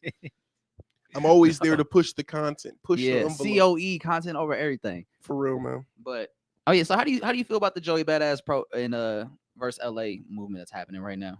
Oh, he's like hating LA. Nah, but he put out that track, The Ruler's Back, the one I played for you, when he was like too much West Coast dick clicking, and it caused everybody in LA to just have a reaction. Did it cause everybody in LA to? I feel like three niggas came out. Yeah, not the ones that only mattered. 3 niggas came out. It's like, look who is attracting. Daylight. What was the other name? Rayvon and another nigga. It's like, I don't even know the other nigga name. I don't think nobody is taking it to offense like that. Cause like, I don't know. The whole Drake and Kendrick shit kind of overshadowed it. And how unified the West feels like right now, as far as like artists that are doing really well, you know? Like, I think the New Year's overshadowed it. Like, bro, we left all that beef shit, like you said, back there. And then we kick off the first day talking about fuck the West Coast. Too much dick licking going over there. Like, nigga, you missed your boat. You know that video of the nigga kicking like, after the fight left? Yeah. Kick that high kick. Oh, yeah. That roundhouse. Nobody's there. Nobody. The West is too big right now, it feels like. It's too much momentum for the West. Yeah. For you to think you can just come in and just be like, hey, stop all that shit over there. We already did the beef thing. Is it really like that much directed at the West, or is just that one bar? It's just that one bar, but that's like a Hove bar, so that's just him paying homage to Hove. Yeah, it's just like him doing some East Coast shit. It's not like malicious. Yeah, it's just so it's similar I to think Control. It's cool. I'm glad that he like rapping with that energy again. Because didn't he? The last song we talked about that was a Joey Badass song was like a R&B track, like more of a love-oriented track or something like that. I don't know. Can I say something? I've never really fucked with Joey Badass. For real? Honestly. I like what Joey's talking about. Not even on some content shit, but I maybe have 3 Joey Badass songs. I definitely love the Pro Era tour and then like the American Badass. Like All American Badass? Yeah, All American Badass. I was very tribal in my like hip-hop liking in high school, so I was really like I only like Odd Future only. I don't give a fuck about I only like this is my collective. Yeah. Loiter Squad, nigga. Yeah. Did you see my Vans? They look like sneakers. That's a new Vans. Got my Vans on, but they look like sneakers. It's like, bro, you know those are sneakers, buddy. Yeah. The producer didn't run it by him. Yeah. Hey, yeah, it's too late now. We already mixed and mastered it. It's already a hit. Great song. Yeah. But yeah, well, anything else we should talk about on the docket? Man. Anything else in the news? New York rapper type shit. What are you talking about, Sion? Get off that burner, man. That's Sion's burner. Get off your burner and run a bag up for us, Sion. Bro, for real. No, I was kidding. But I think he's talking about just typical New York shit, just hating on another region. Okay, yeah. Because that, New York rappers tend to have that tendency of hating on other regions. Fuck yeah. Word. Way to clean it up, Joe, because my brain is like, he's like, fuck you mean by that? New York shit. Don't be dropping random comments in our comments. The fuck? You should rap like you the best out. You should. You should have that. I would confidence. just like Joey. I respect anybody moving with that. Yeah. And it's like it is cool to have it be like back to some friendly hip hop shit again. Yeah. You know what I'm saying? Because for a minute it was like, whoa, good to get the pen out. Yeah. Yeah, it was a good exercise. It's good work. Shreddy says y'all some funny fools. I'ma fuck with y'all. Hell yeah. Val and subscribe. What? Follow and subscribe. Okay, no, it says VAL. Val and subscribe. Man, are you a bot? Hope y'all guys make it big. Oh, thanks, man. Thanks. I mean, he corrected himself. He did the y'all with the asterisk. Oh yeah, sorry. He liked us. Sorry for calling you a bot. He subscribed to us. Let's go. Woo! Shout out to you, man. Shreddy. Hey, Shreddy, go over to Saber. He's like, forget about me. Go over to SBRMAG and subscribe to us too, man. We need that too. Yeah, but I think my thing with Joey is that when I heard the song, I was like, this is cool. I like this, but I feel like it's still missing just that oomph, that hunger that I've been looking for in Joey's music for a while. But I feel like he's not as hungry to get to that position no more because he's found success in other paths and careers, which is great. You want to do that as an artist, you don't want music to be your main thing. Yeah. Especially if you can maneuver to another path. But it's so since he found so much success in acting and whatnot, I feel like his hunger for music or just being the best music might not quite be there because he's not. That's not his only thing anymore. Yeah, I mean, and it's like I've seen you do this before, where you drop songs or singles that don't really lead to anything big, and so that kind of kills my hype for when you do stuff like this because I'm always curious to know like where do you go from here? Like, what's the next you step? just kind of doubt it. You have like you don't believe in it. Yeah, I'm still not quite sold on the energy. I do feel like he does feel that way, but how he's presenting it to me he's not selling me on it. So not selling it to me exactly. Got you. It's not pertinent. Yeah, but there's potential for it to be at that level. But I don't think he has that hunger right now to get it there. But he could change that. So if he comes out swinging this year and actually is active and trying to make shit move and be seen, maybe he just needs to go on a feature run, bro. Get back outside. Yeah. J. Cole didn't drop an album last, what was it, 2 years? 2 years? Yeah, and he's still been active. We still keep his name hot. So it's like, bro, come on. Exactly. Never mind. Never mind. It's gonna sound like hate. Never mind. Now go ahead. COE, Andre. I'm good, man. All right, now he wants to play. What's up, Nelso? You feel me? That's what I'm Word to Chitty Bang. Man, word to Chitty, man. Yeah. But yeah, anything else on the itinerary, fellas? So I tried searching it up, couldn't locate it. Can you drop a link? Go ahead, drop that link before we get up out of here, Andre. Here, hold on. What's up, Nelso? You know, Gabe just dropped. Oh yeah, Gabe. Let's talk about Gabe real quick. Yeah, that babe Gabe, who is fuck with it. Also in Black Star Kids. She was the lady vocalist. This is her first single as a solo artist. PSA. I love the energy because it starts like on some hip hop vibes, some jazzy shit. Yeah, it sounds like Suburbans or Excursions or Excursions. Excursions by Tribe Called Quest. Okay, like the bass. In the beginning. Yeah, it reminds me. It reminds me of. It reminded me of Don't Sweat the Technique. But then she's like, "Fuck all that, turn it up." Yeah, and we switch the energy up. I love it. Yeah, good vibes. The pocket she called was great. It's super creative, and I just like hearing the animation in her music because she executes it very well. Yeah, I'm here for like, I just love the. I'm a feminist, you know, but behind the girl power shit. It is cool to see, like, just with people that are close to us. Yeah. Yeah, I'm excited to see what else she puts out. I still haven't watched the video yet though. I've been slacking. Ty and Jerry, 3 Rings production, I believe is what's called 3 Rings, produced the video. Black and white. The video's hella fire. It's dope. It's creative, and I just love it because I knowing them that they're very focused, they're very intentional, and they're very planned out and strategic on how they're going to present this project. And I'm pretty excited to see it all come together because they're definitely going to be making all the right moves, all the right steps to make sure this project and her music has the highest impact it could have possible. Yeah. And PSA is a great introduction into the world of Gabe as a solo artist. It feels like, taking control of your artistry and letting it be known what. My nigga Nard says, y'all heard any of the Eminem leaks? Hey, yo, actually, yes. Yes, I did. Yes, I fucking did.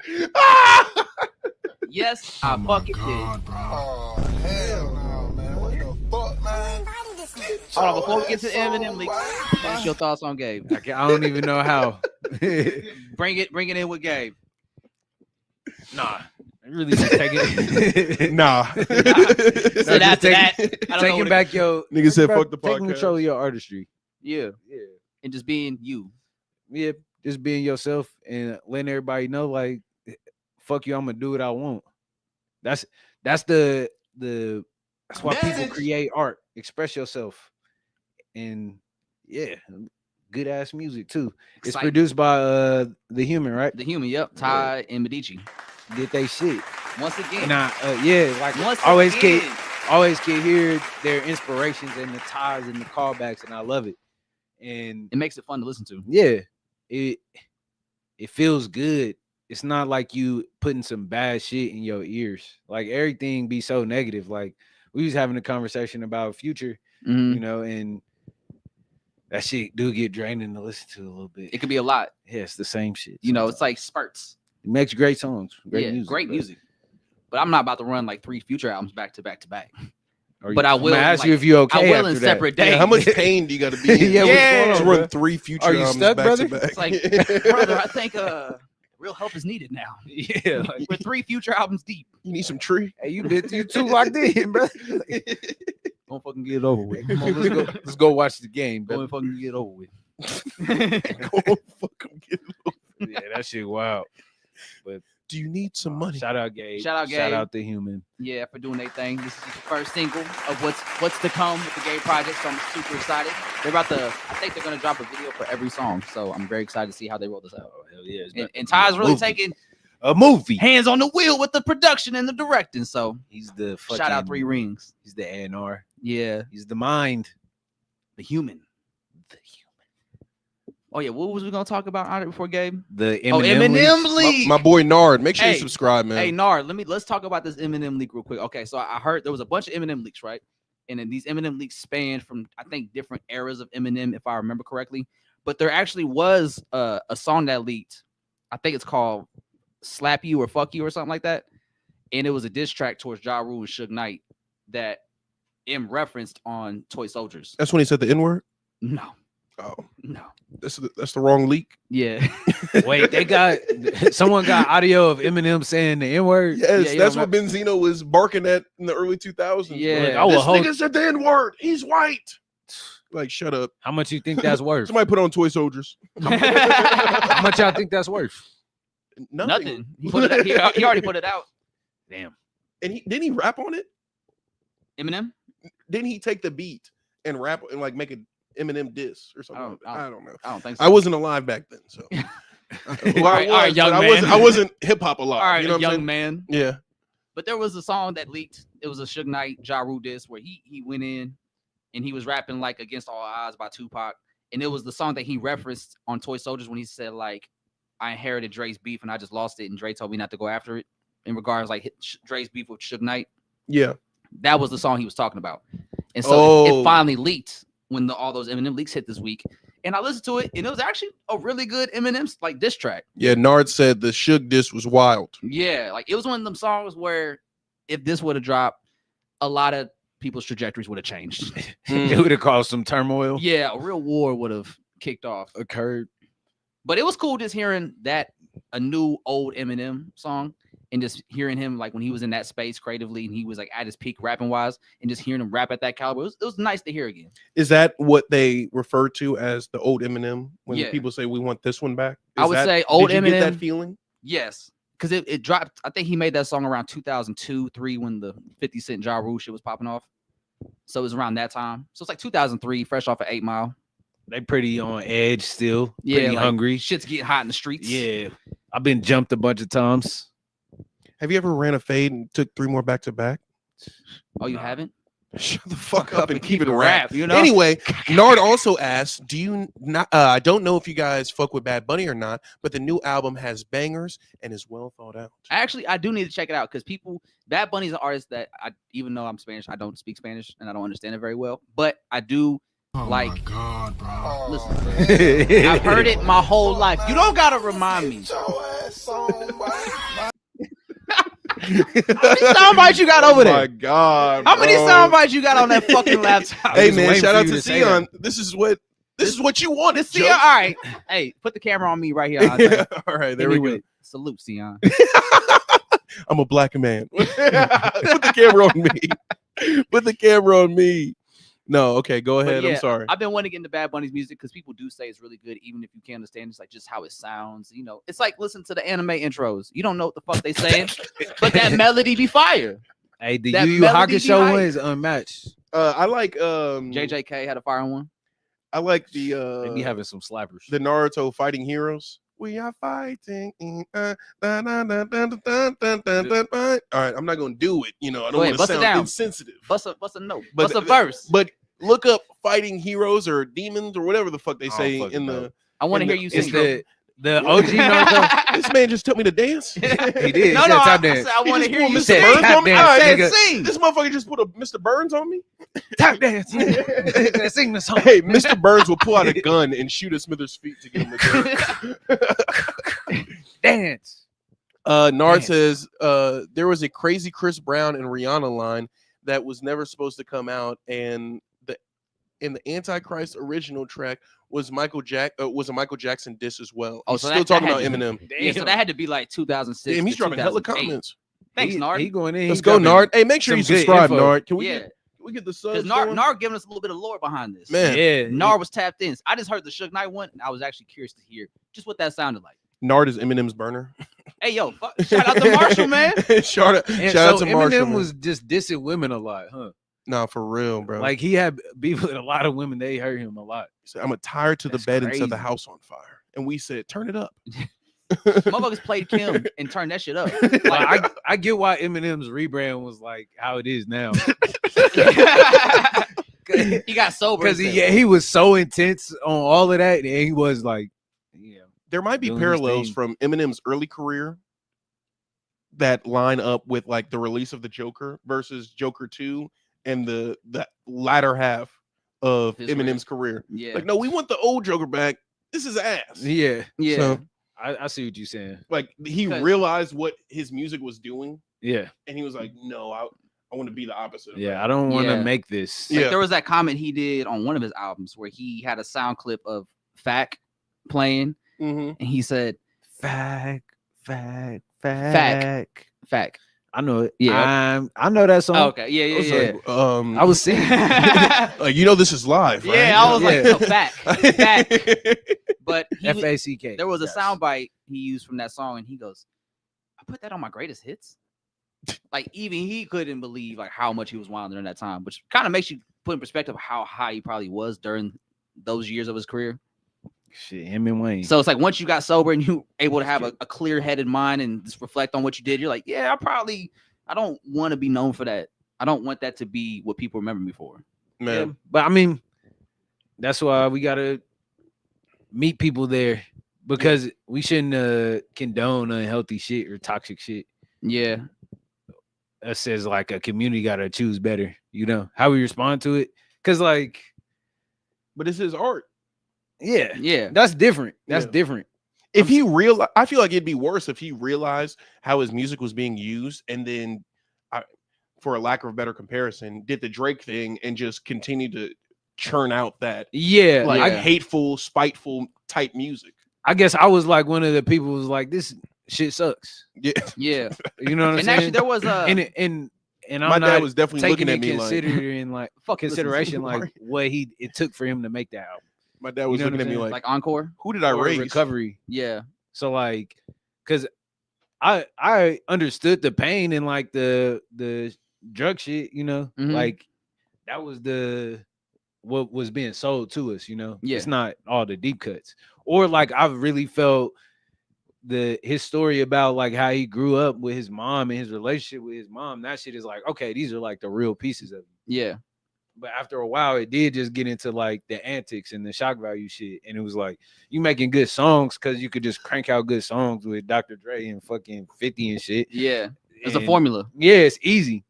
But like Andre was saying, just being more conscious of it. Yeah. I didn't take that in consideration of like, oh, you doing this because you know better and you done been through some shit. And like, And- I should, take that in consideration when probably, I like, play yeah, your shit. right Or the ship. He was Yeah. young. He was young. Young, on top of the world, and fighting addiction. And the yeah, biggest rapper of all time. Pause. yeah. It's like, and like there was a point in time where I believe it leaked that the U.S. government was treating overseas like prisoners that they captured or whatever, and like torturing them by playing Eminem's music on repeat. They was using his music as a real torture method to prisoners they captured. they say And- what album? Relapse. Encore. Yeah. No, But what then- was that one song with Pink that was on Call Oh, of Duty? We're the ones who made you. What was one? that? No, song? that's the. Oh, that's not We Pink. made you. that's Yeah, that's it. No, that wasn't the Pink song. That's not the Pink song. That was on it wasn't Recovery, was it? no. It's it the was on other the American album. flag looking. Oh, it's one. a newer one. It's a new song. Not Relapse. What was that one called? Here, I'm gonna. All right, look. We got some comments we got to address. Okay, Igor Costa says, "Wait, why is Snoop Dogg a sellout? Did I miss it?"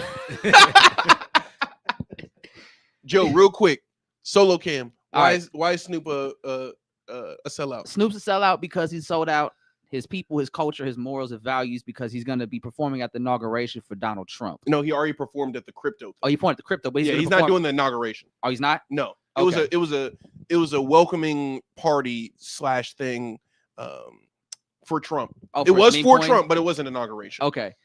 But see, also because if you guys remember from 2018 when Kanye rocked the MAGA hat, Snoop was one of the first people to be voice his displeasure with that. Let's put it like that. He called him a sellout and a bunch of other slurs that I cannot say. Coon, monkey, jigaboo. This is a black man saying that. Just FYI. I'm a black man. That needs people to be getting confused. That's the next sound. Your boy, I am a black man. But yeah, it's just a hypocritical standpoint to take because Snoop was somebody that was very openly against Donald Trump and what he stood for back in the first term. But now we're spinning the block again. And now he's just like, hey, man, I like Donald Trump. All because Trump is willing to cut the check. A fence sitter. Yeah. But we saw with the Drake and Kendrick shit, Snoop don't really stand for anything other than money. So it's really not that surprising. It's just more disappointing to see a hip-hop OG go out like this. All right. Very surprising. Next comment. Shreddy with the heat. He asks, quick, Alex, solo cam. Oh, wrong. Alex. What's up, man? Where are y'all based out of? Oh, we based out of KC, man. Kansas City. Missouri. The Missouri side. Home of the Chiefs and Patrick Mahomes. Literally. Yeah. Now, the best football team in the world. Man, say it one more time. Drop a bomb, Andre. Man. So Nard goes, hey, Nard has been fucking. He goes, Shout out Nard. Snoop likes to sit on the fence. That's all. Sometimes he'll sell out for it. I'd probably watch my back if I was friends with him. Hate to say it, because Snoop is an OG. Yeah, that's the thing. You have to respect Snoop just for what he did for hip hop, his status in the game, and just what he's been able to achieve as a hip hop artist in the world. So he's always gonna have that respect just off legacy and impact wise. But as a person, like at this point, I don't really care for Snoop as a person because I see what he's about, which is nothing. He stands for nothing. Remember he was going smokeless? Oh yeah, and he did that for a fucking smoker. Yeah, for a smokeless smoker. Yeah. See, Snoop has just shown us over the years that you can buy Snoop Dogg for a price. If the price is right, you can buy Snoop Dogg. He said 100,000 will get you a 16 and an hour on the shoot, on the video shoot. See, like he's definitely earned that status because he's Snoop Dogg. He's always gonna be a big name, but that's the thing. For the right price, you can own Snoop Dogg. What if Snoop Dogg was just like a robot? What if we it's a money making robot? Yeah. What if we put together our coins and actually got Snoop Dogg? Got a Snoop Dogg soundbite? Cool. Joe gonna have to argue with him the first 10 minutes. What's up, nephew? Talk, Snoop. What's up, nephew?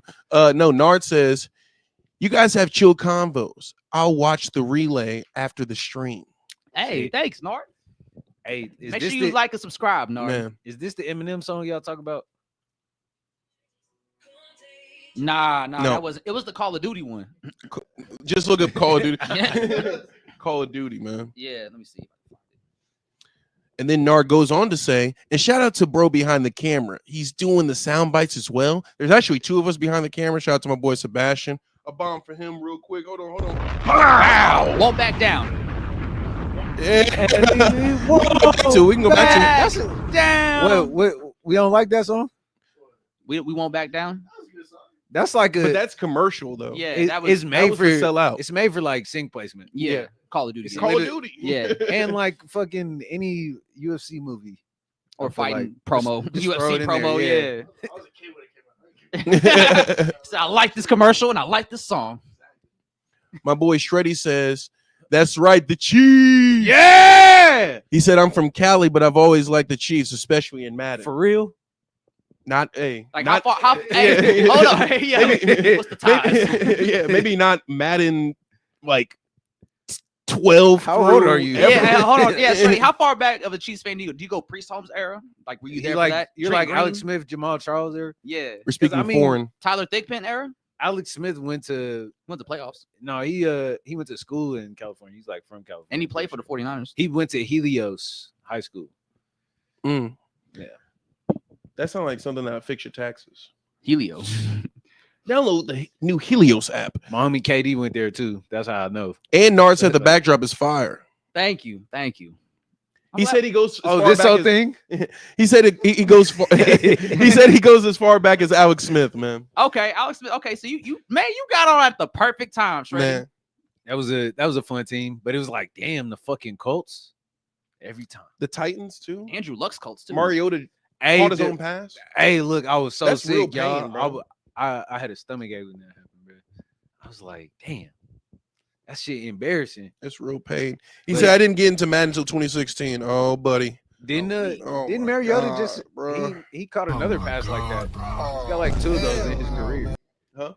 Like No, he the- did it once. It was just once? It was the once because Chiefs player hit it back to him. Then who Yeah. was it? Like Tua that did that recently? I don't know. It doesn't fucking matter. I don't know. The No. NFL is really not that important. NFL's rigged. Except when the Chiefs win. Exactly. But Anything for Kansas City. Yeah. I'll die for no. Go ahead, say it. No. Say it. Say it. I'll die for you, Joe. Thank you. I appreciate that. I lay my life down on the line For the yada yada. for the yada. In blood. I'm on the way though. This nigga on the phone. Solo cam. Right on him. Yeah.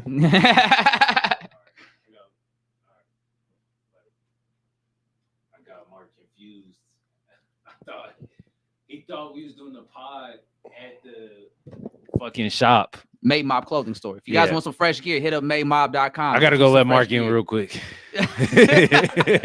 I'll see you. I'm sorry. You really leaving? Yeah. Wow. You're giving okay. the owner of the store a key? Yes. Wow. Okay, Wow. Joe. Well, do we just end it? Yeah. I'll be back. All right. Hey, before you Okay, go, before the before ball you say bye to Shreddy and Nard. Peace. Uh-huh. Yeah. We'll see you on the way back. All right, bet. Well, Andre. Wait. What? You got paper? Yeah, we got papers. Okay, all right. We got papers. Feeding ass. Yeah. But actually, yeah, Shreddy, Nard, if you guys fuck with us, make sure you follow SBR space MAG Saber Mag. Yeah. We have problem tonight. Yeah, we're doing problem tonight. We're gonna be live again. Yeah. Nard wave goodbye. And Nard also said, how did y'all come up with the show? How did we come up with yada yada? Well, I'm gonna let Joe take that. So the yada yada was something I want to start. So fun fact, Nard, I am also a radio personality in Kansas City on the #1 hip hop and R&B radio station in Kansas City, Hot 103 Jams.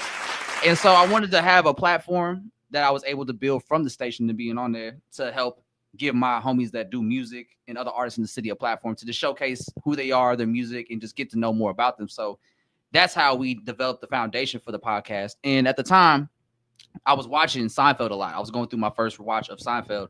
And I always loved how Seinfeld had the freedom to be a show about nothing. But there was always like a small thing that always brought it full circle, which was like, whatever that concept was in the episode of Seinfeld. And so with us, I wanted music to be that thing that brought it full circle. But the yada yada was also something that came from Seinfeld. So I wanted to incorporate that. So when you listen to it, it's like the yada yada podcast. You could hear whatever yada yada we talk about, but mostly we talk about music. So it's like podcast about nothing, but mostly about music as well. And that's how we came up with the yada yada podcast. How was that, Andre? That was good. That was a good explanation. So we do a lot of things. We talk about events, music, and what happens. We interview local artists on here. We've been doing it for 113 episodes, Andre? We're at 112. 112 episodes. We do that. We put out an album with local artists, and we also had a feature from Sir Michael Rocks and the Cool Kids called the Yada Yada album on streaming services if you want to check it out. We do productions with artists. We do live music productions. We do showcases. So we do a bit of everything. We try to do everything. Sebastian wasn't even subscribed to Saber. Wow, man. dude. What the fuck? hell, Sebastian? Oh my. Are you subscribed to the page, Sebastian? Hell no, man. What the fuck, man? Look at that. Our audio engineer don't even fuck with us, Andre. That's crazy. Minecraft YouTube page, bro, from back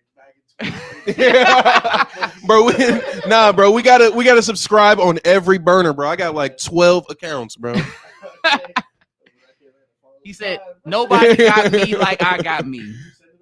I think it sent Shreddy, did it send in the chat? Can you see that, Shreddy? Because it shows the Twitch situation. Here we go. There we go. We got it. I put it on screen. Is it working? Hopefully. Joe. Yes. All right. So what am I doing?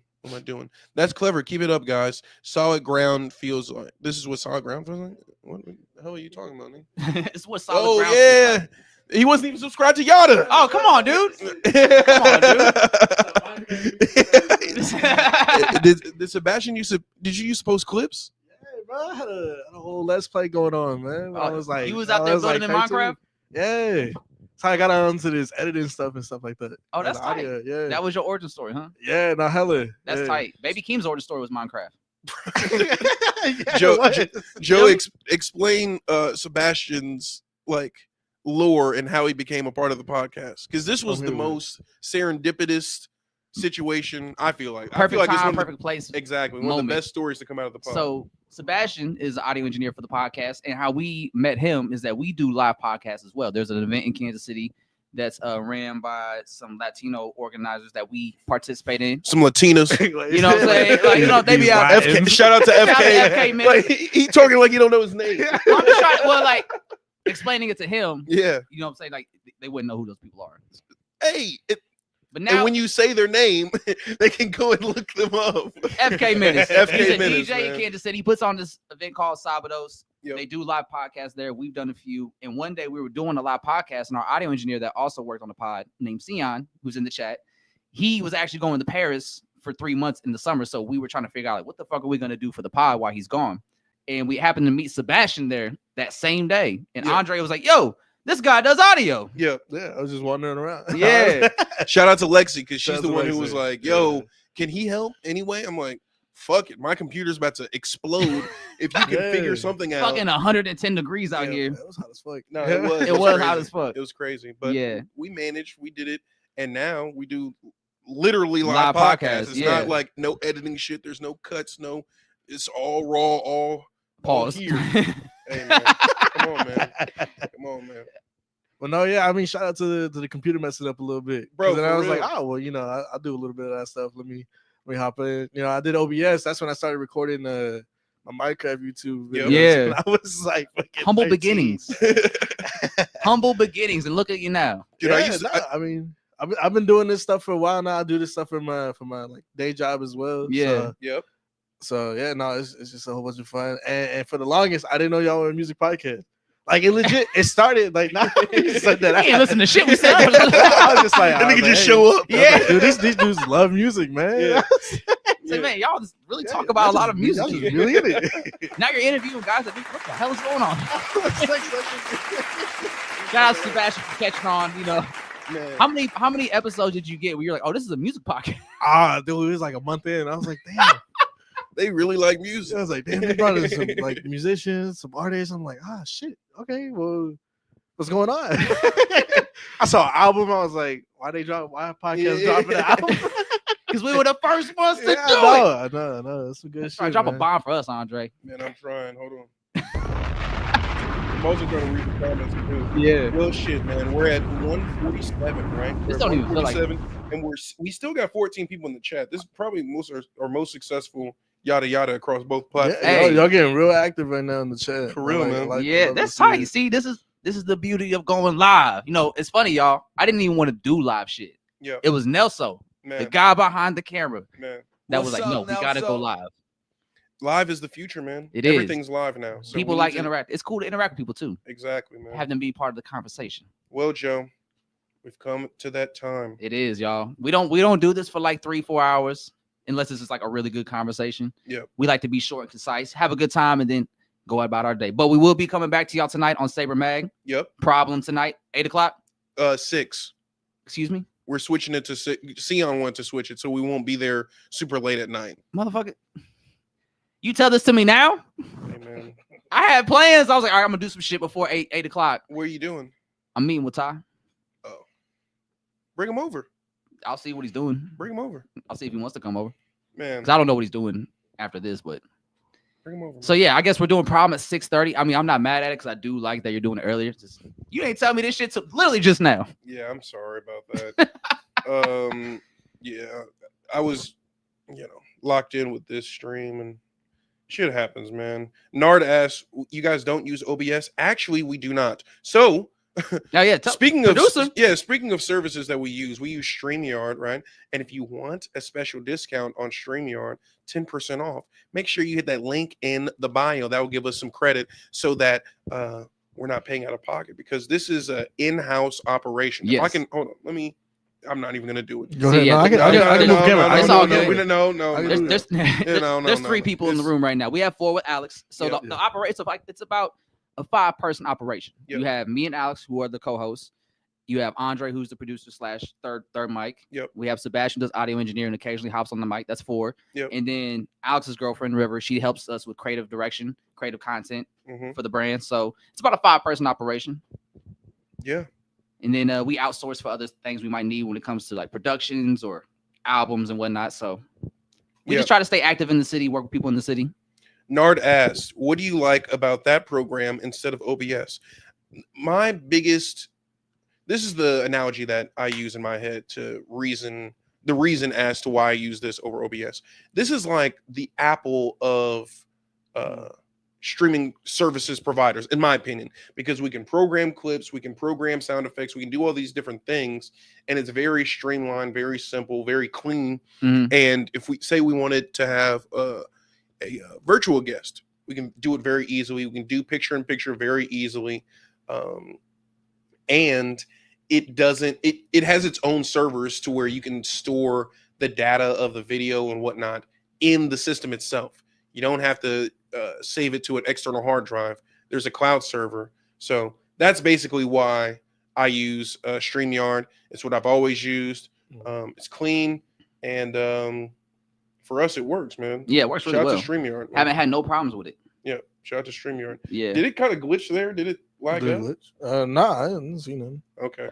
Not on my screen. Like, we're giving StreamYard its props, and then it's like, this starts fucking up. Fuck you, nigga. No, but we used to use OBS, and it would literally blow my computer up. So maybe we need to switch back, but OBS just reminds me of like Windows. It's very it's like, it's focused on you have to do all these different things. To me, it was complicated, but simplified. It definitely gets complicated. So I can see the analogy with Apple and stuff. Yeah. So, and Nard says, great team, feels very welcoming. Well, hey, you're always welcome over here. Yeah. The Yadda podcast and with Saber Mag. Make sure you guys subscribe on both platforms. Got to try it. Thanks for the info. And the storage thing is a big deal. No, for real. Make sure you hit that link in the bio, though. We need that credit. That reference, you could say. Yeah. No, for real. For real. Joe, close it out. Let's get out of here. All right, y'all. I'm the kid Joe Cornell. We got Nelson, Sebastian, Black Hyphy. He was here, but now he's not. But hey, make sure y'all tune into the next one, episode 113. We try to do one every Sunday, so make sure y'all fuck with us. But until next time, y'all, it's the kid Joe Cornell. This is the Yadda Yadda podcast, episode 112. Until next time, we out.